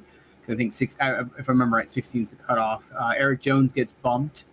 And let's see, other than that, Chase Briscoe went up 2 from 10 to 8. And Chris Buescher went down from 7 to 9. So that last spot is kind of heating up a little bit. Not too much. There's a little gap between Austin Cedric, who's in 15th, and Eric Jones in 17th. About, I would say, 33 points. So another race or two that could tighten. But if I'm not mistaken, the top 16 is coming up here pretty soon. I think in 5 races, actually. In 5 races, it's going to be the top 16 are battling for the championship. because that was race number 21. So in 5 more races, you know, that last spot right there, that number 16 spot is going to be very, very, you know, key to see who's going to stay in and who's not. Also, shout out to Brian Blaney. Obviously, we talked about his mustache last week. He finished in 11th. So, you know, good on him. Yeah, this win for Joey Logano was really important because that did push him 2 points up, and now he is in the top 16 now. I mean, only by a little bit. Cindric's right behind him, but that was definitely a much-needed ranking for him to climb up in there moving forwards. So good for him to come in first and get those much-needed points while all those guys kind of battle for that 16th spot right now. Coke, what are your thoughts on the results of North Wilkesboro, Joey Logano winning, and Denny Hamlin coming in second? I'm kind of shocked at how bad Reddick did, to be honest. Yeah, coming in number 30th. Yeah, I was just as shocked when Graham mentioned that. I was like, where is Tyler Reddick? I don't see him here at the top. Yeah, especially with this is the first points race at North Wilkesboro for NASCAR since like 1996. Oh, really? Yeah, Mm-hmm. they did the All-Star race there last year, but between 1997 and 2024, there was no like NASCAR races there. Wow. What? And a lot of these guys that are racing weren't even born the last time they did a race. That's true. What do you think caused them to like bring this back to this year?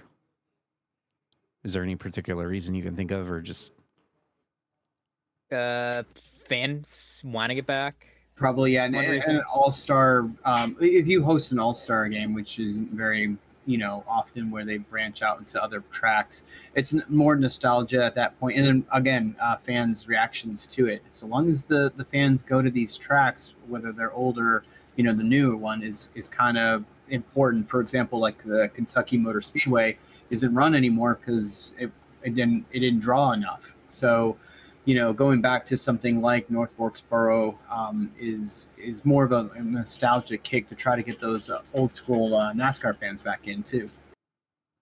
Okay, gotcha. All right, well, we do have the Indianapolis Motor Speedway. I think that's the Brickyard 500, as they call it, coming up next Saturday. Mm-hmm. It's gonna be on Saturday, not a Sunday. Saturday, July 25th. Is it the Brickyard? That's what. Yeah, I guess so. Yeah, Brickyard 400. Wow. Yeah. And that's Sunday. That's Sunday. Is it Sunday? Yeah, July 26th. Oh, it says Saturday, July 25th here on NASCAR. That's weird. I went to the actual like schedule and maybe it's the O'Reilly Series one. That's the second series one that always runs on Saturdays. Oh, I Cup see. Series runs on Sundays. Oh, right. Okay. What a noob NASCAR fan. Yeah, I know, right? It's hard to believe that I never really paid much attention to NASCAR before we started this podcast. You can't tell, right? It's funny. It's all because I gifted you a NASCAR Heat. Yes. Take all the credit for it. Sure. Mr. NASCAR over here. Mr. They haven't ran it since 1996. Yeah, I know he's dropping that knowledge on us. Yeah. I like that. I like that version of Coke. You should do that more often. Mm-hmm. Okay. All right. So yeah, Joey Logano, big win. We'll be checking out Indianapolis next on this podcast next weekend, and we'll see who wins out there as we get closer and closer to the end of the Cup Series, and that fight for that 16th spot is getting very, very tough for those racers down there. All right. Before we move on to WWE news to wrap up our sports block, I know Graham wanted to bring something up about MLB, so I'll let him do that here to end off our sports block, or before WWE. Yeah. So I know we haven't really talked about Major League Baseball because their season is extremely long. But I did want to say we're kind of a little bit past halfway. It's the All-Star break was last week. So I just wanted to kind of touch a little bit on what is going on. The main thing that I want to point out too that kind of shocks me is that last year the Chicago White Sox, they finished with 60 wins and 102 losses. So it's 162 games for the year. Currently right now, as we stand, the Chicago White Sox have won 52 games, and instead of being last in their division, they are leading their division. Um, in one year, especially with a team like Chicago with the White Sox, where they go like with prospects and everything, it's nice to see sometimes when these prospect teams start showing up and they're actually starting to win. It's starting to come together, kind of deal.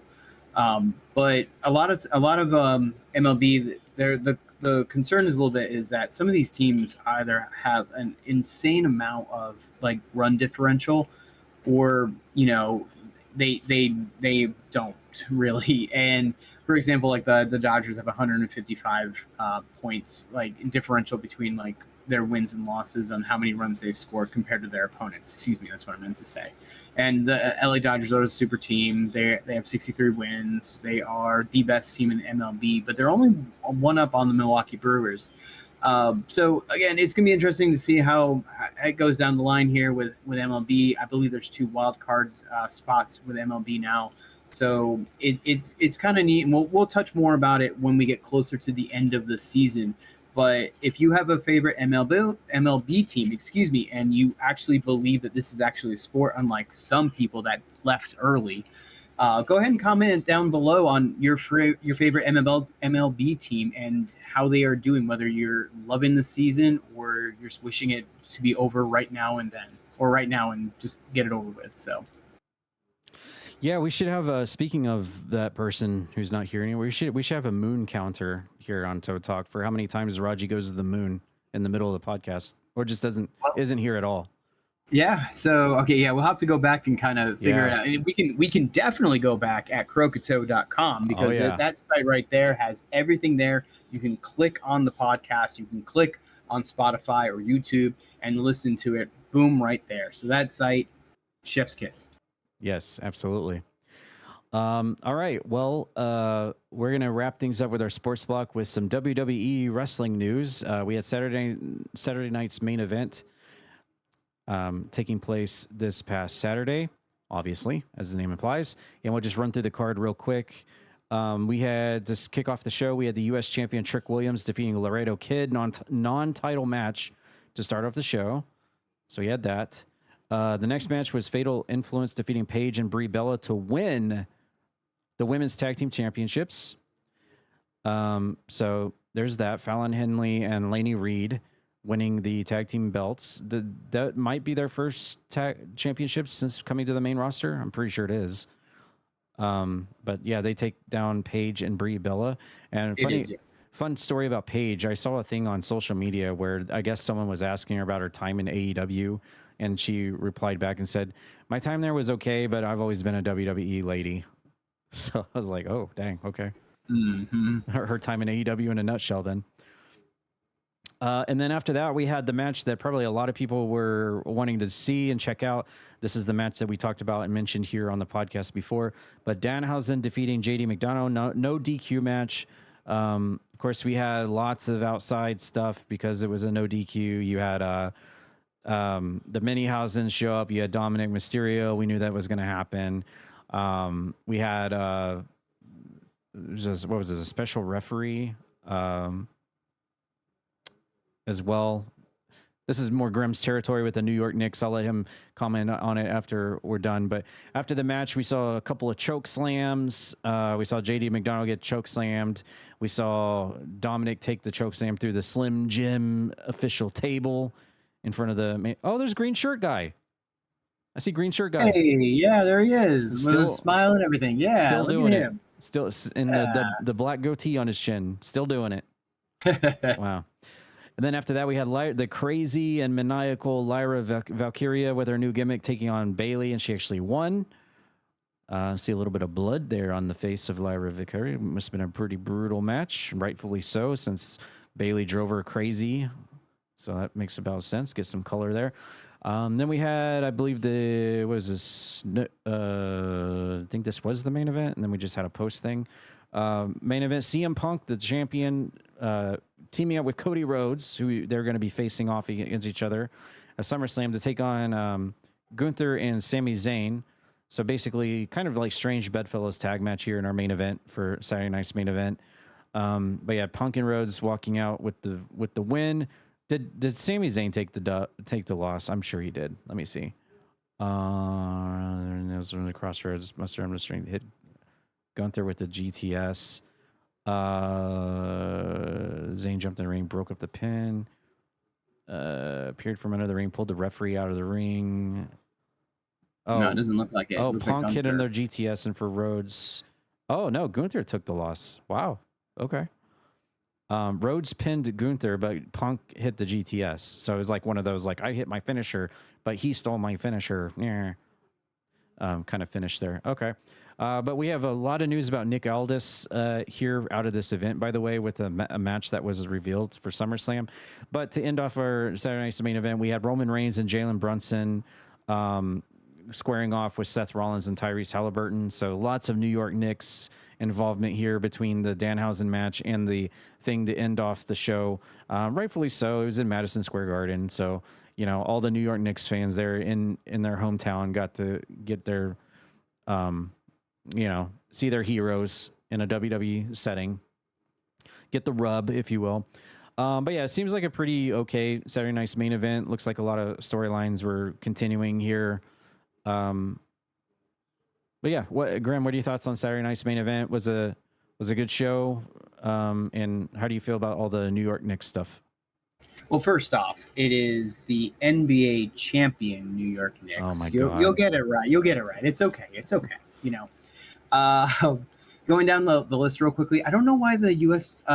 Title just wasn't on the line. If you're going to have Trick Williams, who's, you know, supposedly the face, you know, just go ahead and throw it up and give Laredo Kid a chance. You know what I mean? Like, as a face, that's what you should be doing. I feel like they're kind of potentially reverting him a little bit into like that tweener role, like in between. Like they wanted him to be heel, but then he got over, and it's like, okay, well, now we're doing it. Fatal Influence defeating Paige and Brie Bella. That was kind of in the works. Felt like that was going to happen sooner rather than later. More so because it's like Paige and Brie Bella just kind of seems like a kind of a makeshift team with Nikki, I believe, getting hurt. Right? Was that before Mania? Yeah, she like got hurt and announced that she couldn't compete, and then that allowed Paige to come out and be the new tag partner. So I think what potentially could happen is, you know, Paige and Brie might, you know, try to get the titles back, but Nikki's like, no, Brie and I got this, and then maybe Paige turning heel and joining Fatal Influence, something like that. Danhausen versus JD McDonough was kind of, you know, this is kind of the comic relief one. I will say it was kind of funny when he put the cat in the cloning machine. He had like a stuffed cat in a cage, and they were like, oh my gosh, it's a cat. And then all of a sudden it like opened up to be Karl Anthony Towns or cat, which is kind of funny. Good play on words. I do love Danhausen's attire for that night, though. It was spot on, perfect. Love the colors and everything. But yeah, Cat throwing not one but two choke slams. Actually pretty good. It was very up there with like how Jelly Roll did his choke slams, where like because a lot of people talk about Jelly Roll's choke slam when he like lifts them up really high and then just brings them down. But again, that's also kudos to Dominic and JD making it look really great as well. Lyra got busted open actually very early in the match. It was like 1 minute in. She was like hanging on the apron a little bit, but still in the ring. And Bayley like took a shot, and I think it just like got her right by like her left eye and everything. And like she was gushing right in the beginning. I was like, ooh my. Lyra trying to get that sinister kind of gimmick over. I believe she was like that in the UK, like WWE UK. She had a kind of very similar thing, but at the same time too, we know that Bayley's kind of pushed her to this point. I'm as shocked as you are that Gunther ate the pin, but it made sense because with the Nick Aldis thing and everything, you needed Gunther to have a little bit more rage against Nick, and to have him cost him in a match and actually get pinned is one of those things. And then the Roman Reigns and Jalen Brunson and Tyrese Halliburton too coming out, that was kind of insane. I give him credit because I mean you're sitting in Madison Square Garden where Indiana Pacers are not welcomed at all when it comes to like New York, let alone in Madison Square Garden, like to back in the Reggie Miller days deal. But kudos to him, he bringing out the chair, and Seth was able to use it, and Roman kind of just doing his thing. It was okay. I don't know why this was kind of like the main event. I mean, you could have maybe gotten away with it, a little bit earlier in the show. But I mean, it is what it is, and Jalen had surgery too, so it was funny because he's got that brace on, and I'm like, gosh, he's really a Roman Reigns fan. I'm like, oh wait, no, he had surgery. That's what it was. So I mean, pretty good Saturday night main event, excuse me. Not too bad. You had your fun moments. There was just a couple little things here and there that I might have switched up on, and I guess the big thing too is that. We did not see the return of, what was it, Big Cass and Enzo, right? That was the big talking thing. Yep. That's what I think you said that last week, that they might show up here because it's New York. Yeah, I'm surprised at that. Enzo, I believe, had a match a couple of days before Saturday night main event too, and I believe like JBL clotheslined him or something. So, I mean, it's not like these two are, ring rust or anything like that. I'm sure, especially Enzo, I bet you anything Enzo can, cut a scathing promo very, very quickly and easily. And, Big Cass is still in pretty great shape, even with, his work in AEW. So I am surprised that they didn't pull the trigger on that. Yeah, for sure. Yeah, especially in front of this crowd. I guess they just figured that the buildup between Roman and Seth needed a little bit more juice because everyone's like, "Oh my God, here we go for the 48th time again." Yeah, and this doesn't really do it. I'm sorry, but like I get it. Like you were trying to get the fans like in Madison Square Garden to do that, but it's still everyone. Just throw a third person in there. I know we talked about it before, but just throw even a Braun Breaker into this mix. Have Paul Heyman kind of sneak it in and make it a triple threat. I think that would make it a little bit better, at least. That sounds more of like a SummerSlam match than just having Roman versus Seth again. Yeah, we've seen the song and dance. It was almost a time where like John Cena and Randy Orton, right? Yeah. Where they faced off for like the millionth time. It's like it gets old. We're done. Yep, for sure. It's not making me like have any interest to watch. That's for sure. Especially with my thoughts on like Seth Rollins. I know he's a good athlete, he's a good wrestler and everything. I've just never been appealed. Maybe like when he very first came in as part of the Shield, very first. But he's just not entertaining to me personally. And everyone's gonna have their favorites, who they can watch and stuff, but he's not it for me. Before we switch over to the next thing though, you kind of said his name a little bit, but we didn't mention Nick Aldis. We talked about it on last week's podcast about taking the suit off and climbing into the ring, and it looks like it's going to happen at SummerSlam. Yep, it's going to be him and Gunther. And heck, I would rather see that match than Roman versus Seth Rollins. Right? Like at least it's fresh and new. Yeah, exactly. Yep. So that's interesting. I guess you could say it happened again, but I guess you could also say it was kind of obvious too. Yeah. So we'll keep our eyes peeled on that. Nick Aldis still looks great. I mean, obviously, I haven't seen him without his suit. I don't know if he's been on TV without his suit on at all, or he's just always been in a suit. But what he looks like in the suit, he still looks like he's in great shape. Still looks like he can go. He's always had a really good build, even back to like TNA when he was Magnus. But yeah, is the ring rust still there? It's been a while since he's climbed in the ring, as far as I know. But we'll see. Definitely more interesting and makes me want to check it out than Seth versus Roman for the 86th time. That's for sure. Yeah.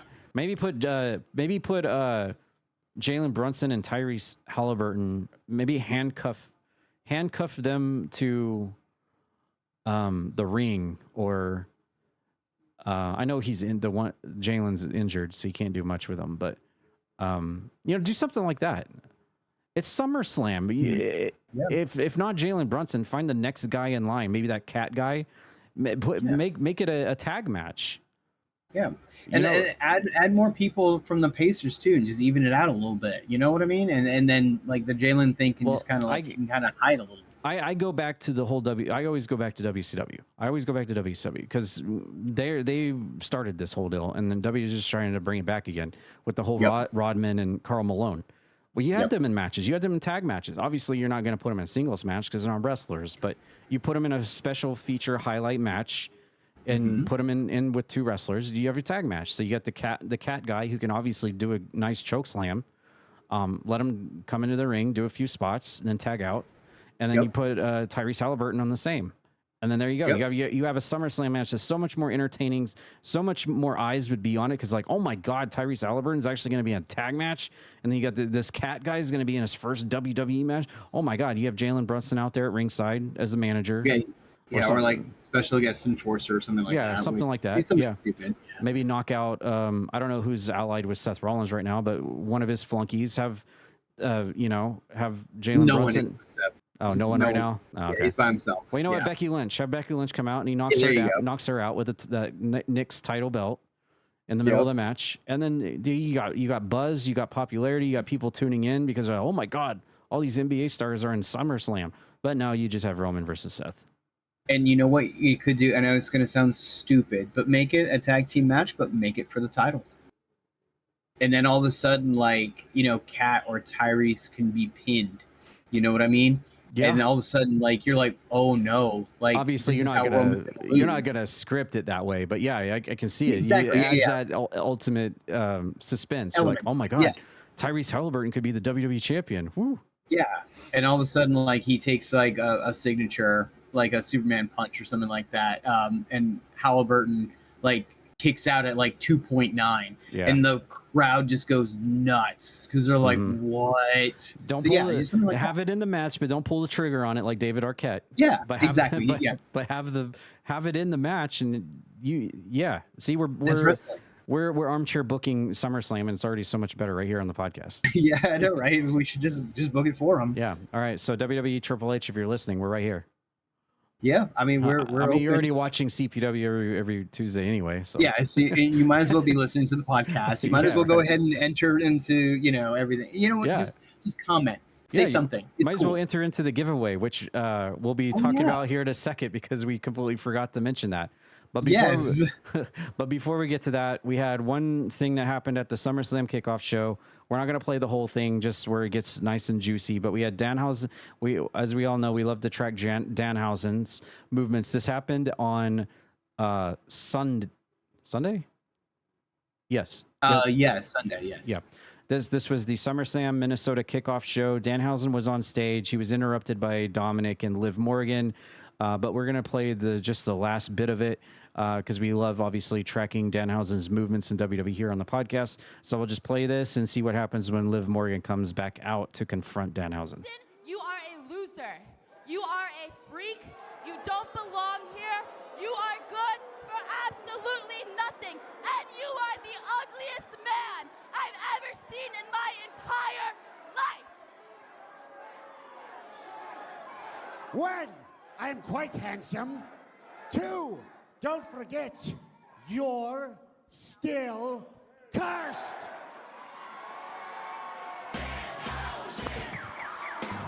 Okay, we got to mute that. I know we have to mute that.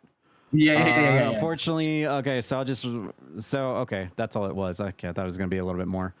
All right, so basically the music cuts and then the mini Hausens all come out and they just ambush Liv Morgan. She just runs off stage. So that's basically what it is.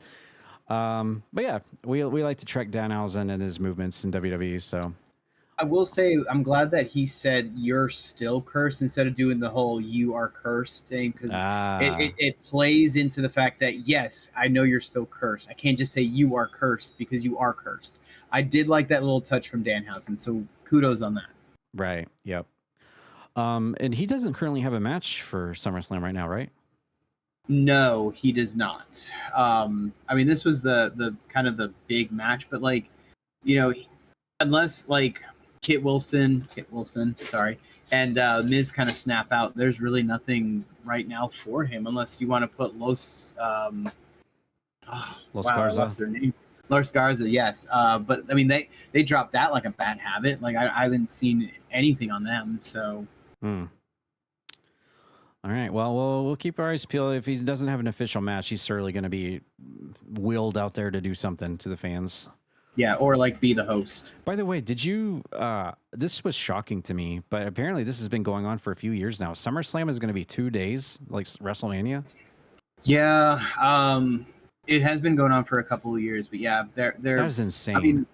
I mean, to be fair, like it's the top 3, right? And it makes sense. The thing is, I'm waiting for the Royal Rumble to be 2 nights. Oh my god! And that can't be. But at the same time, I'm waiting for it. It's gonna happen, you know, because you're gonna have one Rumble one night and then one Rumble the next night, and that's basically how that's gonna go. And honestly, I feel like that would work more than the SummerSlam one. I don't want to see it. I really don't. But it would work better than SummerSlam. Yeah. Man, I've been scoping out the SummerSlam news, by the way, and our intuitions are correct about the card and everything. Because everywhere that I've been looking, and plus the Stevie Richards podcast, shout out. Yeah, and James Romero, you saw that too about how the ticket sales are just like abysmal. You said, shout out to them. Yep, shout out to them. Yes, they are on it. Yeah, James Romero reporting that the SummerSlam tickets right now for 2026 are absolutely abysmal compared to WrestleMania, which is a whole nother beast. It's another. Yep. It is WrestleMania, but and you know what's funny too? Like they even commented on like the CM Punk, you know, just tie it in with like TKO and make you know, CM Punk, and that was during the WrestleMania route, and that's why, you know, tickets were lowered and everything for WrestleMania. But he would have been like on fire hot.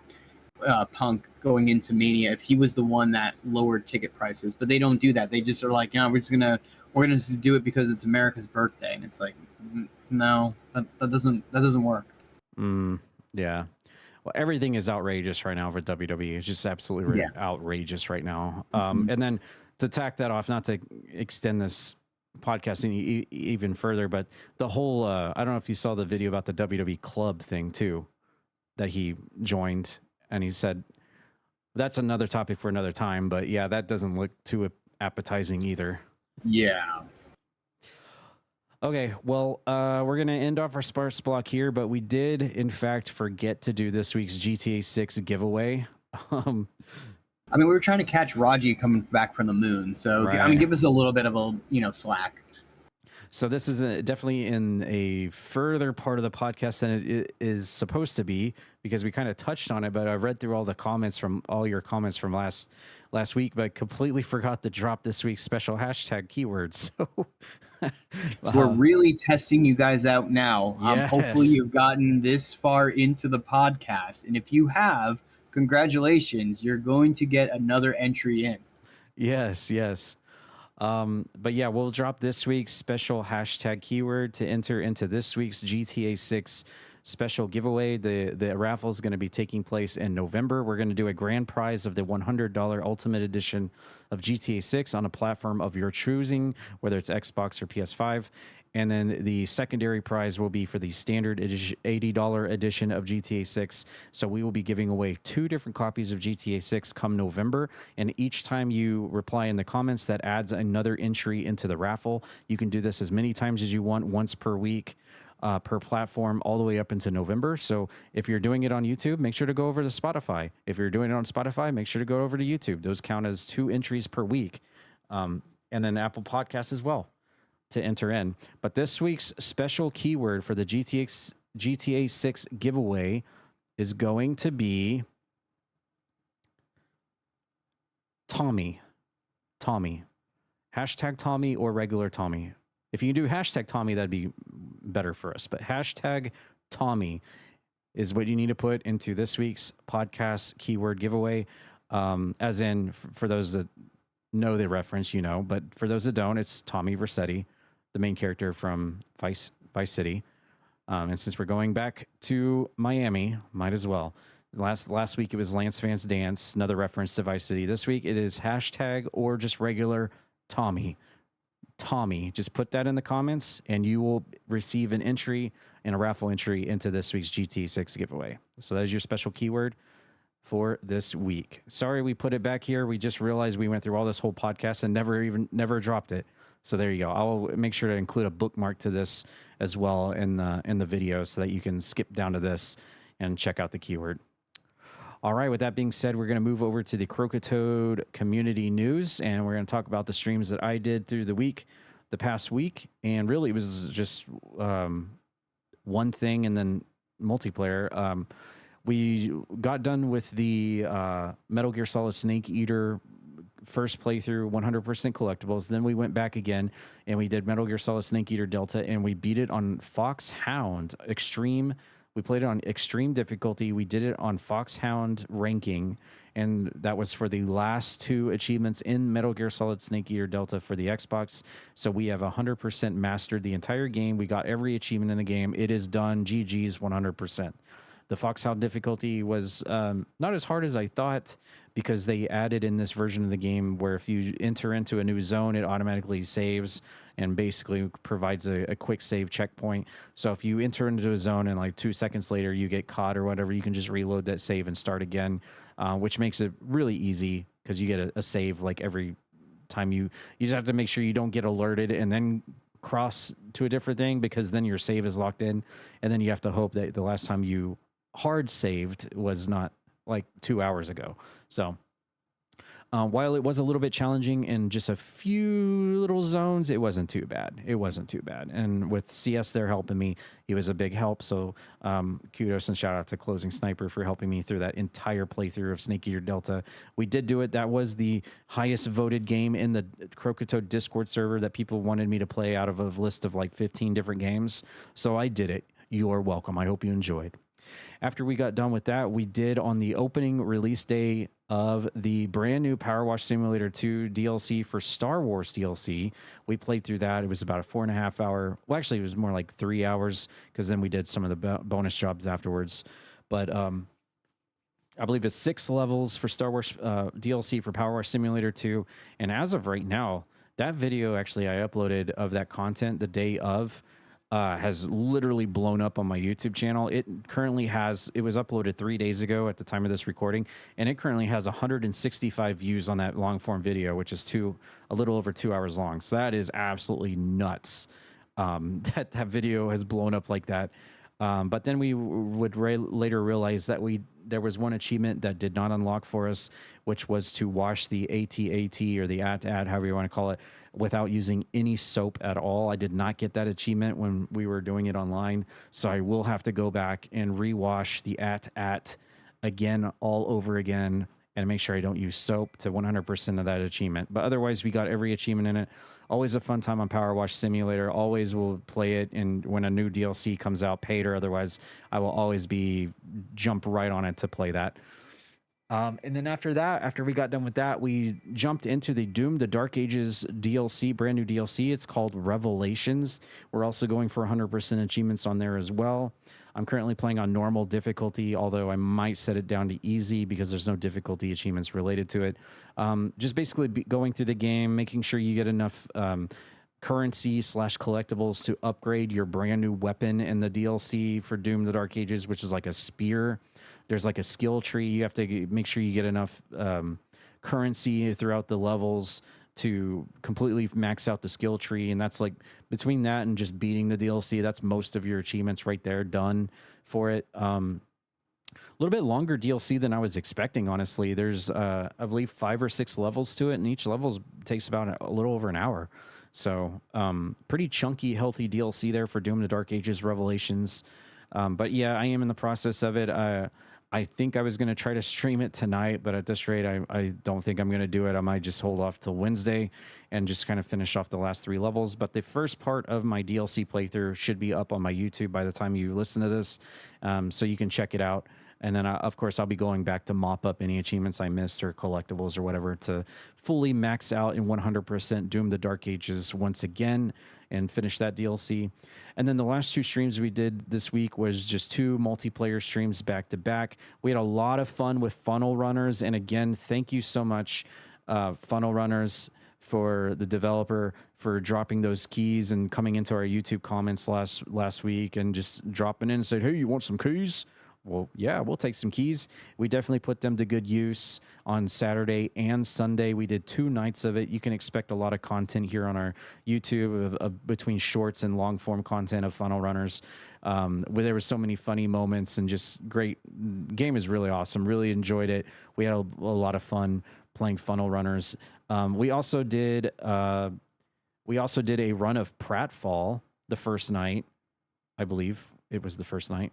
And we actually, Yes. it was, okay.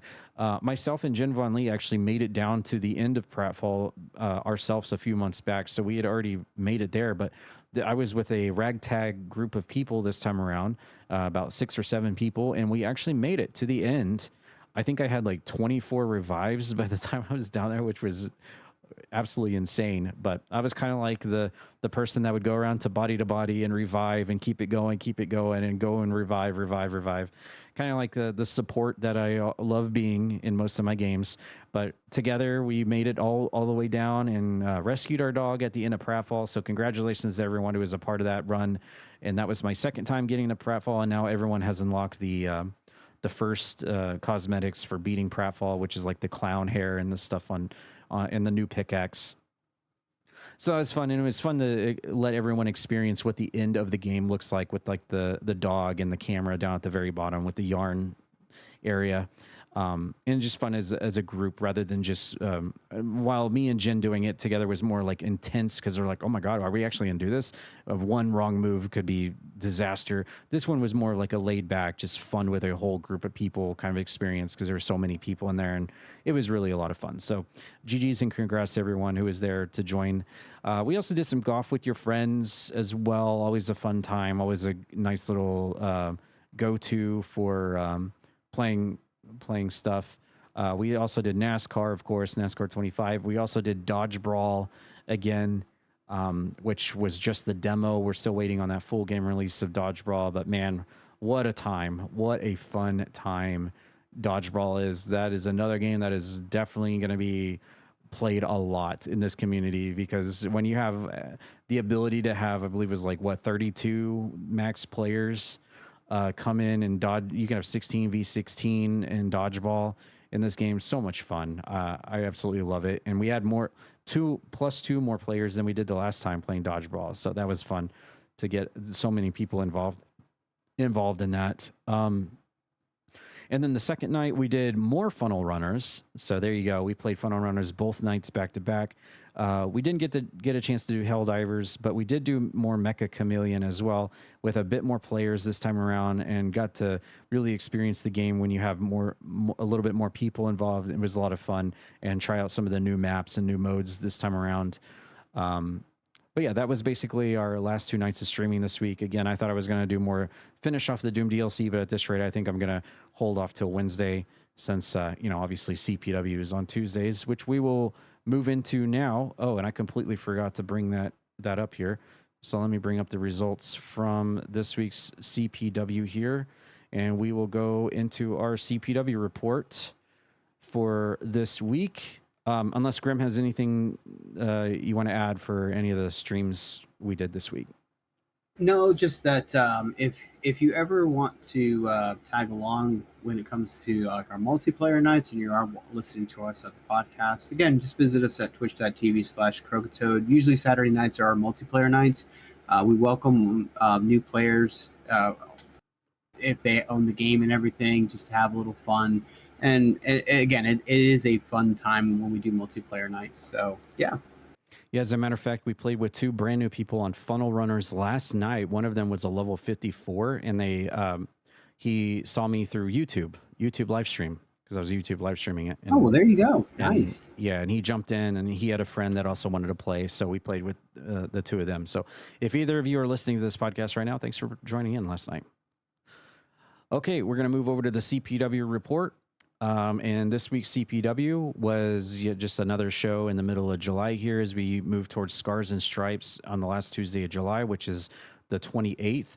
This show coming up tomorrow will be the go home show. So things are going to have to definitely start developing and being molded into a show here. So the pressure is on for me tomorrow to start developing some of these storylines going into the PLE or pay-per-view for July. But the opening match saw Q-Raider, Miss Amy, and Fifi defeating Tater, Bethany, and Honey. This was a 3-on-3 women's division tag match that just put like kind of 6 of the ladies in the women's roster, not to be so that no one gets overshadowed over anyone, just to kick off the show. Nice little 3-star match up there in a 6 women's tag. The second match of the night saw Candy Sucks stepping into the ring to take on Roxas. This was a 1.5 match star rating. You had Mr. Coke in there involved, just kind of tantalizing Roxas from ringside. Again, this is that ongoing Coke v. Roxas rivalry that some weeks they're teaming together and they do real well. The next week, they're at each other's throats. You got Candy Sucks involved here in the middle of this thing now, since she's a member of the Coke Syndicate and has, familiarity with Roxas and Coke, obviously, through her track record. But we actually saw this one-on-one match. It was Roxas who actually pinned Candy Sucks. Okay, that can be taken different ways.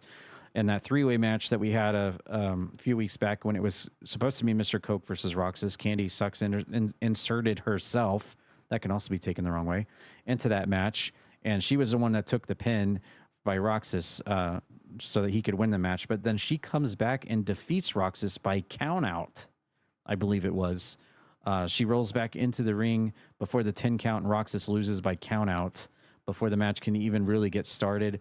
Of course, you have Mr. Coke out there ringside laughing about it, that Roxas lost by count out to Candy Sucks. So that further intensifies that on again, off again relationship there that we have come to grow to see every Tuesday between Coke and Roxas. The next match was a big hardcore division match. No titles were implicated on this thing. It was just 5 of the most violent, brutal members of the hardcore division just going in there and just wiping the floor with each other, getting bloodied, busted up, using thumbtacks, chairs, tables, kendo sticks, whatever they can get their hands on. And this was a match that New Jack, yes, the ECW New Jack, in, well, I could actually go straight to Croakitoad.com and see what his record is, because it would be right there. But only in a few matches in his CPW career is New Jack, but he picks up the win, defeating Lilu to end off the match. But all the competitors in the match was New Jack defeating Lilu, Demon, Necro, and Agent CS, the first ever hardcore champion in CPW history, in this 5-person just Extreme Rules Falls Anywhere matchup. And I'm actually checking the trusty dusty CPW right here. And yes, according to this, New Jack has only been in 2 matches, and that was his first win in CPW. His first appearance was on May 5th, 2026, to a loss. I think that was also a multi-person match, and so he picks up his first win this past Tuesday. The next match saw Jimmy Zaz defeating Sean Bretherick in a 3.5 match star rating. This was a match that involved 2 people that wear sunglasses. One of them are worth $500. One of them is worth $5. I'll let you decide which one's which. But Jimmy Zaz, we finally found him, and he picks up a win over Sean Bretherick in a 3.5 match star rating. The next match was our weekly Kappa Championship match, and this one is in complete disarray right now, because while Azarain does come out with the title belt around his waist, apparently these clowns of CPW, this unholy union, have made it upon themselves to crown all 3 of themselves as the Kappa champion, almost kind of like a Kane and Daniel Bryan thing, but to a much worse extent. So Azarain, Miles Wildmore, and Alessandra are all 3 of the Kappa champion right now. So to defeat them, you have to defeat all 3 of them. And Helldiver Zach tried as he may, like the person that did the week before, the local talent tried before. I think it was Slade, if I'm not mistaken. 3-star match rating. Helldiver tried the best he could, but the numbers game just got the better of him. It's going to be interesting to see who can actually overcome this challenge of trying to take down 3 people for the Kappa title. I struggled to see how this is even legal to begin with, but it is Azarain, and he's going to find a way to twist and bend the rules in our reality every chance he can get. And he has found himself with the Kappa championship around his waist after taking it away from Mike Metal. And so obviously he's going to make a rough time and a hard time for anybody who crosses paths with him and his cohorts for the Kappa title right now these days. The next match was another 6-man tag, and this featured 3 different title divisions in one match. You literally had the international title division, the television title division, and the Young Lions title division all wrapped up in this 6-person tag match. You had Zozokin Sumo and Queen Savi defeating Grim Weaver, Feats, and Deputy Dog. These are basically champions versus their supposed #1 contenders in a 6-man tag. This was only a 2.5 match star rating. Actually, I can't really remember how this one ended to make it only a 2.5 match star rating. I would expect this to be a lot more, but nevertheless, Zozokin Sumo and Queen Savi pick up the win. And real quick, I have to check what Zozokin's record is because, yeah, oh my goodness. Yeah, Zozokin is literally 13-6 in season 3. Pretty good record. And in the top 10, has he made it to the... Okay, he's actually not in the top 10 statistically, which you can all track on Croakitoad.com on the CPW website, by the way. All fully interactive. But that's a pretty good record. Zozokin has definitely won more matches than he lost, that's for sure. Gaining himself a reputation this season. The next match was another hardcore match, but it was only a singles match. We saw Cirabella with Miss Perfection at her side taking on Jess Moxie. This was a 4-star match rating. And actually, Cirabella actually picks up... Well, once again, let me go back to the trusty, dusty CPW website here. And yes, in fact, Cirabella picked up her first win. She's now currently 1-3. And so her first win comes at the expense of the former 3-time hardcore champion, Jess Moxie. Big, shocking underdog match here in the hardcore division for Cirabella. Miss Perfection, super happy with her clients. Big win here over an experienced hardcore challenger. So big win there for Cirabella. That's definitely what she needed. And over someone as notorious as Jess Moxie is really big for her moving forwards. The next match saw Thaddeus and Domino teaming up for the first time in a while. We haven't seen them. We haven't seen the corporation in general in a while, other than Eric Bischoff. And they team up together again to defeat the ragtag group of Shadow Chrono and Power Wash Guy. This was a 4.5 match star rating. And really the storyline behind all of this is the fact that I'm trying to think of his name. Zellner. Let's see, he's right here. Strauss Zelnick, the CEO of Take-Two Interactive, actually snuck into the building with Shadow Chrono and Power Wash Guy. I don't think they even knew he was behind him. But the Strauss Zelnick, CEO of Take-Two Interactive, has been trying to confront Thaddeus for weeks now and has not been able to get inside the building. He's been cut off by Eric Bischoff. He actually fought Eric Bischoff in a brawl, and now he finally made it inside the building. He was at ringside for Shadow Chrono and Power Squad to distract Thaddeus and Domino, and this is building up to like some sort of like, we saw it in WWE once, Battle of the Billionaires with Vince McMahon and Donald Trump. But we're about to get our own Battle of the Billionaires between Thaddeus and Strauss Zelnick, I feel, at some point, because it is just heating up. Shadow Chrono and Power Wash Guy really were just kind of a ragtag group. I think Power Wash Guy got the match to promote this week or last week's Star Wars Power Wash 2 DLC. And then Shadow Chrono was just there, unfortunately, to be on the other side of the corporation. After that, we saw a match in the women's division. We saw Lucinda, certainly a top contender in the women's title division, and she picks up a win over Kitten, 2.5 match star ratings. And this is coming off the heels, no pun intended, of Kitten defeating Asterial in a non-title match. So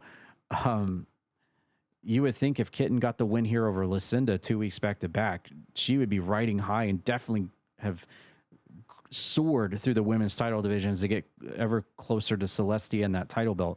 But taking a loss here to Lucinda kind of set her back a little bit after that big win over Ash. And now Lucinda's looking pretty good here now, rising back up through the forefront in the women's ranks once again with squelching Kitten's momentum here in this matchup. So the women's division is a little bit kind of spread out right now that Asterial has been toppled, and now we have a new champion in Celestia as we await to see who, is Asterial hasn't been looking too great, honestly, in her recent matches. And is it time for someone else to climb the ranks and challenge Celestia? Right now, we're trying to figure that out, but statistically, we're having a kind of a rough time finding who the next challenge is going to be. And then our semi-main event of this night saw Linky and Wizard Boss teaming up again to take on the team of Best Friends. This is Puppy and AJ Jacobs. This was another 2-star match rating. We had Connie at ringside. We had Spike Ryan at ringside for this one. It looks like Linky and Wizard Boz are striking up their on and off again friendship here in season 3 of CPW by teaming regularly here recently. Puppy and AJ Jacobs, obviously an experienced and established team on the CPW roster known as Best Friends. This was just a tag match. I think the story of Connie at ringside and now the aftermath of and the dust of Aiden Gallagher being sent to retirement was kind of the story here. Just kind of Linky and Connie going about their ways now that the Aiden Gallagher chapter is closed. And of course, this whole Spike Ryan thing involving Puppy and AJ Jacobs, where he keeps telling them like he wants to be their friend and they can trust him, but he does these weird things, and then Puppy and AJ do these weird things. There's just a lot of miscommunication. They're not on the same page, and people can still kind of think Spike Ryan may have ulterior motives here. But nevertheless, Linky and Boz pick up the win together as a tag team, 2-star match rating. And then our main event of the evening was a very, very interesting main event. We had Maggie Moore and Celestia teaming up together for the first time since the whole Tad Peters saga. And they also teamed up with Grem and Psycho T, so the world champion and the first ever world champion, and a guy who's certainly climbing up the world title leaderboards right now. And they took on Cassidy Ryan and then the Blood Triangle of Asterial Vampy and Jen Von Lee, the hardcore champion. 4-star match rating to end off the night. Wow. This was definitely a match. I felt like Asterial Vampy and Jen Von Lee probably didn't want to team with Cassidy Ryan. They probably felt like they could probably have taken them out by themselves as a trio. Probably Cassidy Ryan felt the same way in return. So there was always going to be a little bit of mixed feelings there. And then on the other side, you have this strange competitiveness kind of brewing right now between Psycho T and Grem. Obviously, Psycho T is going to have eyes in the back of his head because he's the world champion. You always got to be that way when someone's gunning for your belt. Grem seems to be slowly climbing like a tortoise climbing up to be that guy. We'll see what happens this week. But and then you have the return of Maggie Moore and Celestia on the same team again, kind of brought back some memories there. But again, you have Celestia as the women's champion. The forefront, the horizon of the women's division is a little bit kind of cleared out right now. And you got Maggie Moore there, who has never been women's champion. So you have all of these questions going into this match. But nevertheless, Maggie, Celestia, Grem, and Psycho T pick up the win to end off the night over the Blood Triangle and Cassidy Ryan to end off our show. And that is our card for the July 14th episode of CPW Wrestling.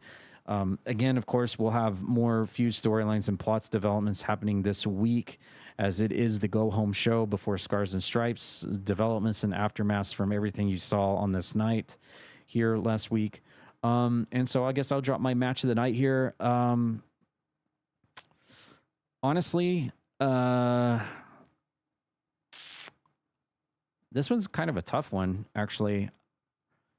Honestly, just for what the match meant, I think I'm going to go with the 6-person tag that involved 3 different title divisions. Having the Young Lions, the TV, and the international title division in one 6-man tag is pretty cool. Where you have 3 different champions facing off against the 3 challengers that are either confirmed or probably going to be confirmed to challenge them for their belt at the end of the month. I think that was a pretty cool match. I wish the match had been a little bit more popping off. Only a 2.5 match starting kind of makes it suffer a little bit, but just for what the match represented, I'm going to make that my match of the week for last week. All right. Now that my long-winded spiel is over, I'll send it over to Grem. What are your thoughts on the show? Do you have anything to add? And what would you say would be your match of the night? Well, I would have said the 6-man tag, but it looks like somebody already took it. I mean, we can beg to say one if you want. Honestly, no, because I was impressed with again, it's Zozo Ken. He's just been on a path of fire since the season started. It's been crazy. But to be a little different, I also, you know what? I think just with the division itself, I think Lucinda defeating Kitten is a very intriguing match, and I'll go with that one too, because again, Kitten was on a roll, beating Asterial. What was it, last week? Yep. And really kind of getting that momentum as like, hey, I'm the new #1 contender, but you lose to Lucinda. And now all of a sudden too, like you even kind of threw it in there too with Maggie Moore. I mean, Celestia and Maggie Moore have been friends for a while, both before and after, and during the Tad Peters era. And I believe they had a unique entrance too, if I remember right, too, to the point where you're like, oh yeah, I forgot that's what their entrance was. So, but it is an interesting question. Is the reason why they're close is maybe because Maggie is like, hey, I want that title, or are they really just really really good friends? It's an interesting question to pose heading into the Go Home show for Scars and Stripes, and I wouldn't be, the person that is all of a sudden like conspiracy theory, but I didn't throw in the fact that obviously Aiden Gallagher was AJ Jacobs. I mean, that's the only explanation I can give you. And because he was wearing a mask, you don't know if that was really AJ Jacobs. I'm just saying, like, you got to put the dots connecting together, and you could see it. I think it was Puppy. I mean, I was thinking about that too, because with the big smile and everything. I mean, Puppy does play Mecha Chameleon, so yeah. So there you go. I mean, it could be either one, and it still could be Wizard Boss. I mean, heck, at this point, wouldn't surprise me if it was Linky, but I know it's not. It's not, because you can tell, you can see his face. Everyone else, their face is covered. You don't know. So I'm just saying that one of those three could have been Aiden Gallagher. Just putting it out there, because like you said, that match was kind of weird. For both AJ and Puppy. So, I mean, it could very well be. But interesting to see what happens tomorrow night. Absolutely. Coke, what are your thoughts on last Tuesday's show? Do you have a match of the night? And what are your thoughts currently on Roxas losing to Candy Sucks by countout? Well, you probably know my favorite match of the night, and it goes hand in hand with the third question. Candy v Roxas. That was a great match. Incredible match, even. And I can't wait to see the fallout from that. How Roxas is going to be able to handle that. Yep. So I'll ask you, like I asked you last month, if Scars and Stripes was tomorrow, which it's not, it's next week. But if it was tomorrow, do you think that you are more likely to team up with Roxas to face somebody, or do you think you're more likely to face off against with him one more time?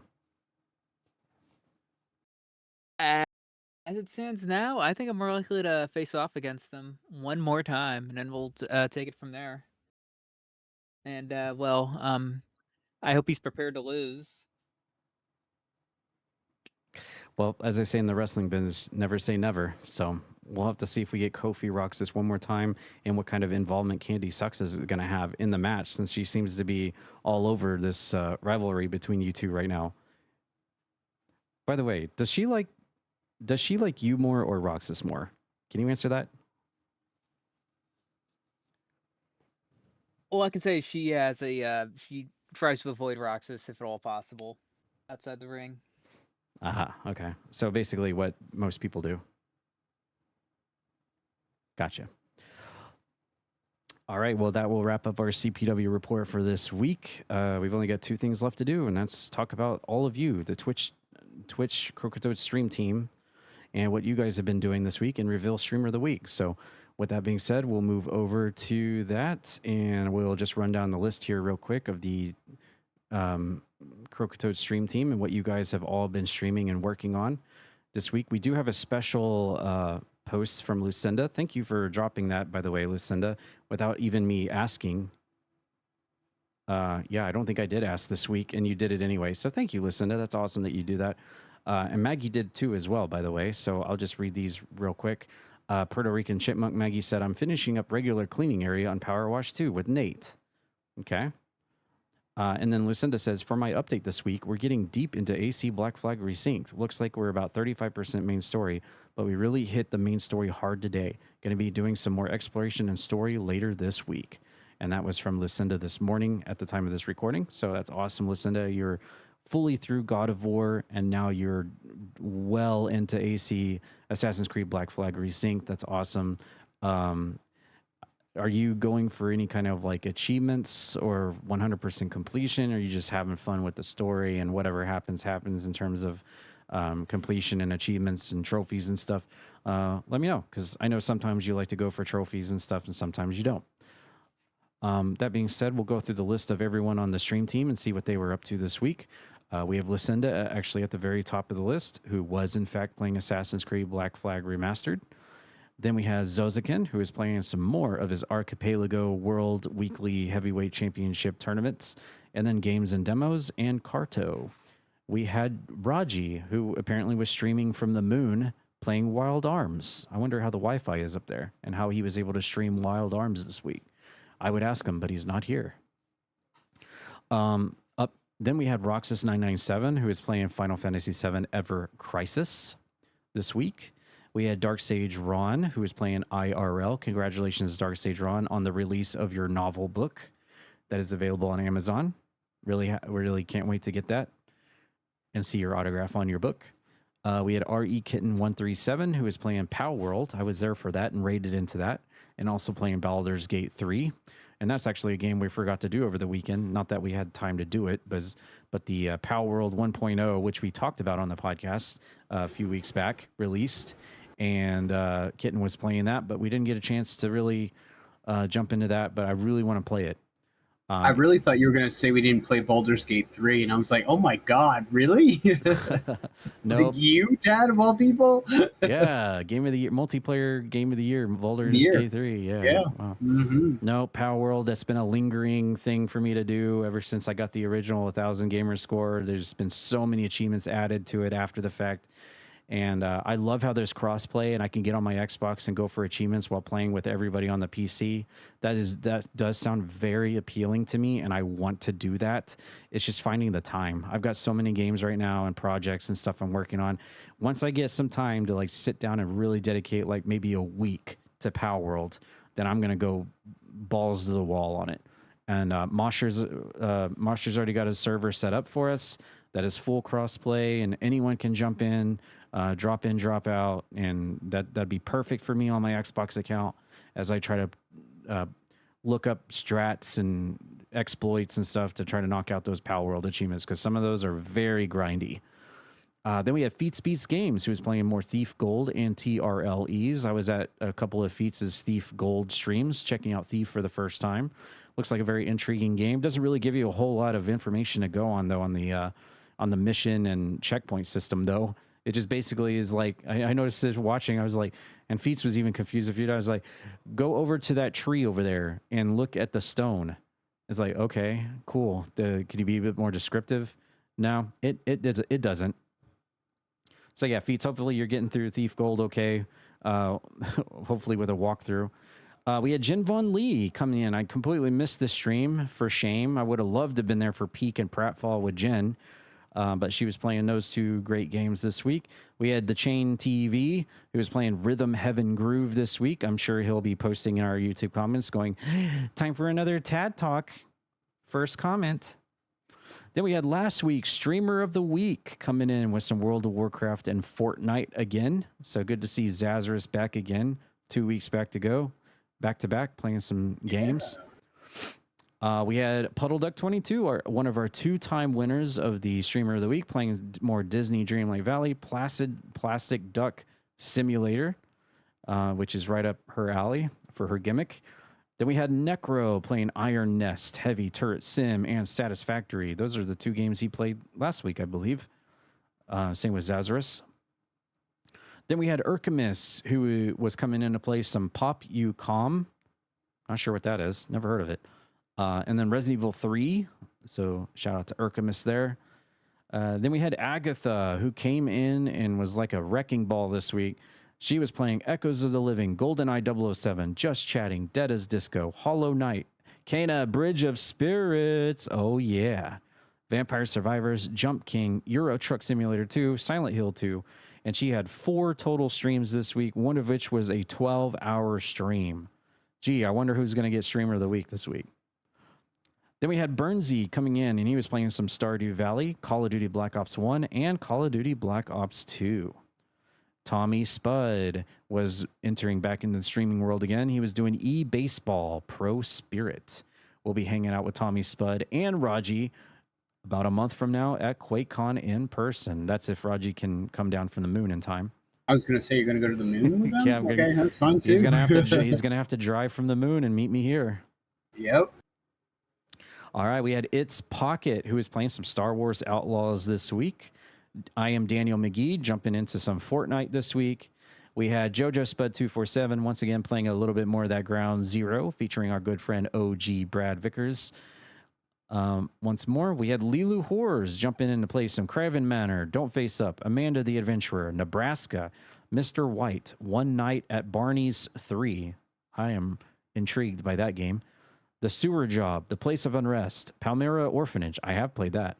Manny's Murderous Movie Theater, The Snack Bar Simulator, Massacre at the Mirage for 4 streams. So she was playing all sorts of indie horror games, it sounds like, this week. Hopefully you had a good one. If you're listening, Lilu, what was your favorite game out of that entire collection? Then we had Atomic Bomb 1980, who raided me a few times this week. Thank you for those raids, Atomic Bomb. Appreciate that. And he was playing Assassin's Creed Black Flag Remastered and Wolfenstein Youngblood. And then, of course, our most latest and recent entry into the Croakitoad stream team on Twitch, Mabrielle, was playing Resident Evil Code Veronica X, House Flipper, Dead by Daylight, and Lego Fortnite. And that is your recap for everybody on the stream team on Twitch.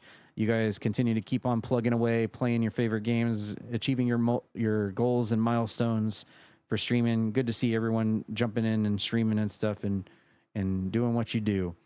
But yeah, there's only one thing left to do, and that is to reveal this week's Streamer of the Week. And it probably shouldn't be any surprise who that's going to be after we just dropped that that bomb of events that Agatha did, and that is going to be our Streamer of the Week for this week. Agatha, 2 times now. Hand clap, SFX.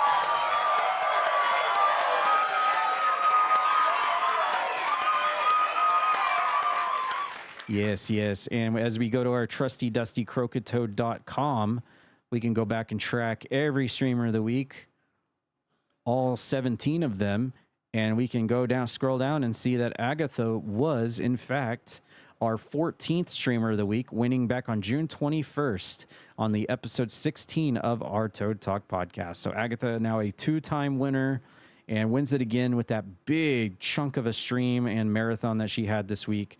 So congratulations, Agatha, if you're listening to this. Awesome streamer. Definitely check her out. Does lots of cosplay. She's more like VTubing these days now, but has done some really awesome cosplay. She's once did a Silent Hill nurse. She does a great Jill Valentine. Plays just a lot of really great games. Always a fun time, Agatha. But here we go. We're going to play this week's clip of the week. This is actually from Agatha's stream, and she is basically talking about the aftermath of her 12-hour stream she did on Twitch. So we'll roll it right here and play it. We'll clip it and ship it. Okay. Thank you. I can't say it a million times enough. Thank you for the 12-hour stream. It was insanely fun, and just your generosity and support just blew me away. It always blows me away. And it couldn't have been more perfect. It could not have gone more perfectly. So yeah, I just want to say thank you. I had so many better things to say, but I should have written it down. But it's like that's all I got is those 2 simple dumbass words. But anyway, clip it and ship it. There you go. Clip it and ship it. Ah, that should be something I come up with. Click it and ship it, people. Click it and ship it. But yeah, Agatha dropping down the thank yous for that 12-hour stream. Awesome stuff. Awesome stuff. Definitely check her out. Twitch.tv, Agatha, 3 A's at the start. And congrats on being a 2-time winner there. But yeah, that's pretty much all I got for this week. Thank you again, everyone, for tuning in and listening to this week's 20th episode of Toad Talk Podcast. Again, I can't believe we made it through 20 episodes.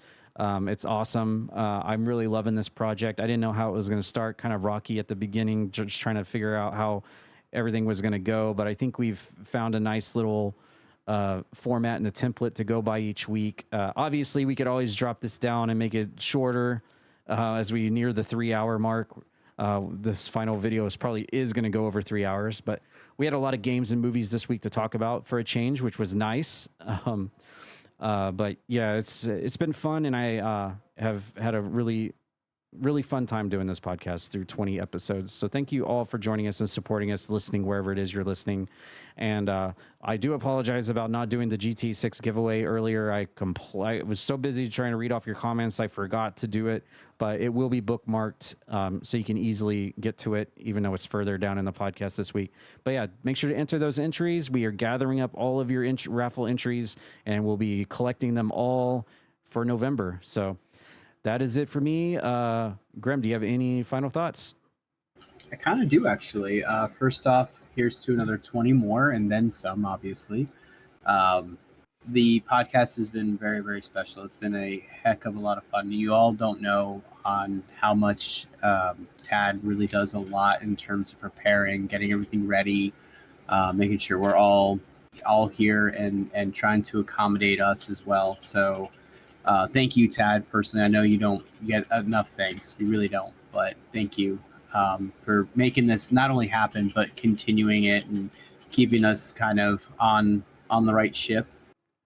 And, even though we had a tag in midway through, which is something new, actually, which, you wanted to bring something crazy to or something different to episode 20. I think we kind of did that, just not the way we were planning on it, but it is what it is. And I have a lot of fun. I look forward to this every weekend or week, depending on when we do it. And it's, a lot of fun. I can't wait for a lot more that we're going to be doing. And like I said, we're all having fun here, and we're just, just talking, and we appreciate everyone listening. If you have a favorite favorite episode or something that we did on one of the podcasts, go ahead and throw that in the comments as well. And again, everyone just stay radical and stay radical to each other. And thank you, Tad, for everything, man. Yeah, no problem. I mean, I know it's scheduling and conflicts and me being on the road and everyone having different stuff kind of gets in the way sometimes of trying to stick to that Sunday deadline, but I've never made it a job here for this podcast.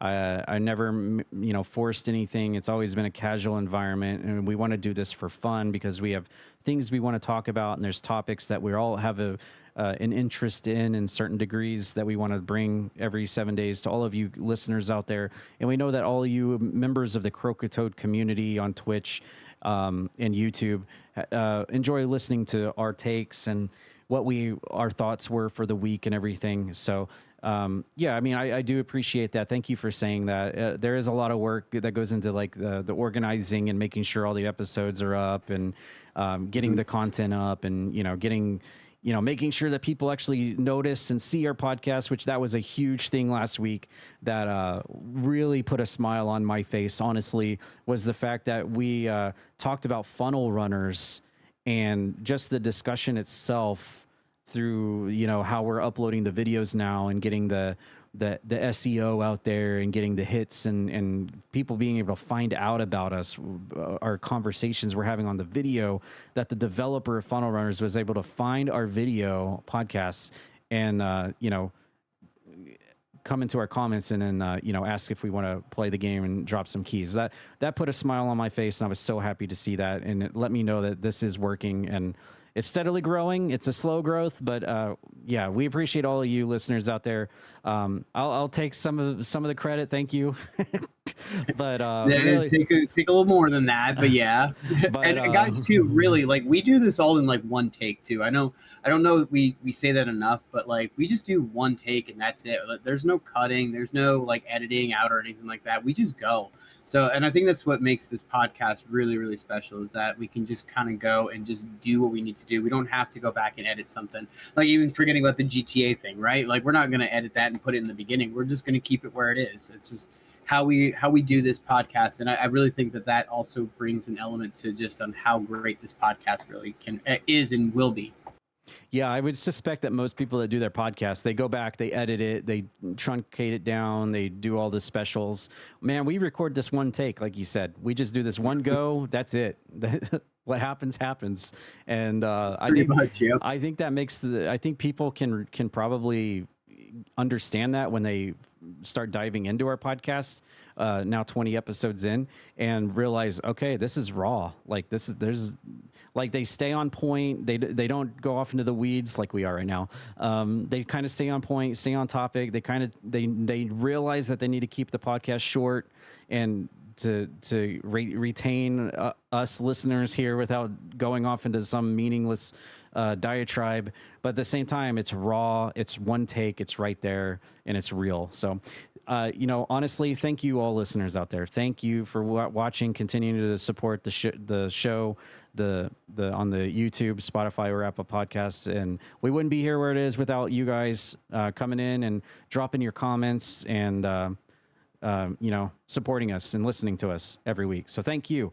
And by the way, that was a good thing that you did. I'll end it off with this. But now that we're 20 episodes in now, on top of the GTA 6 giveaway, which was #Tommy, by the way, if you want to attach with that in your comment, what is your favorite moment from 20 episodes of Toad Talk? What was the favorite topic that you thought we had the most fun with? What stands out in your mind when you first think of Toad Talk podcasts?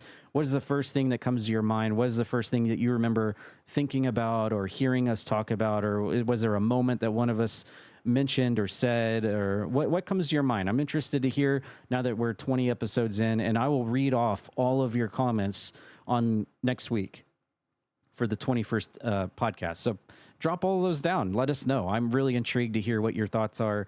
And good luck to everyone into this week's GTA 6 giveaway.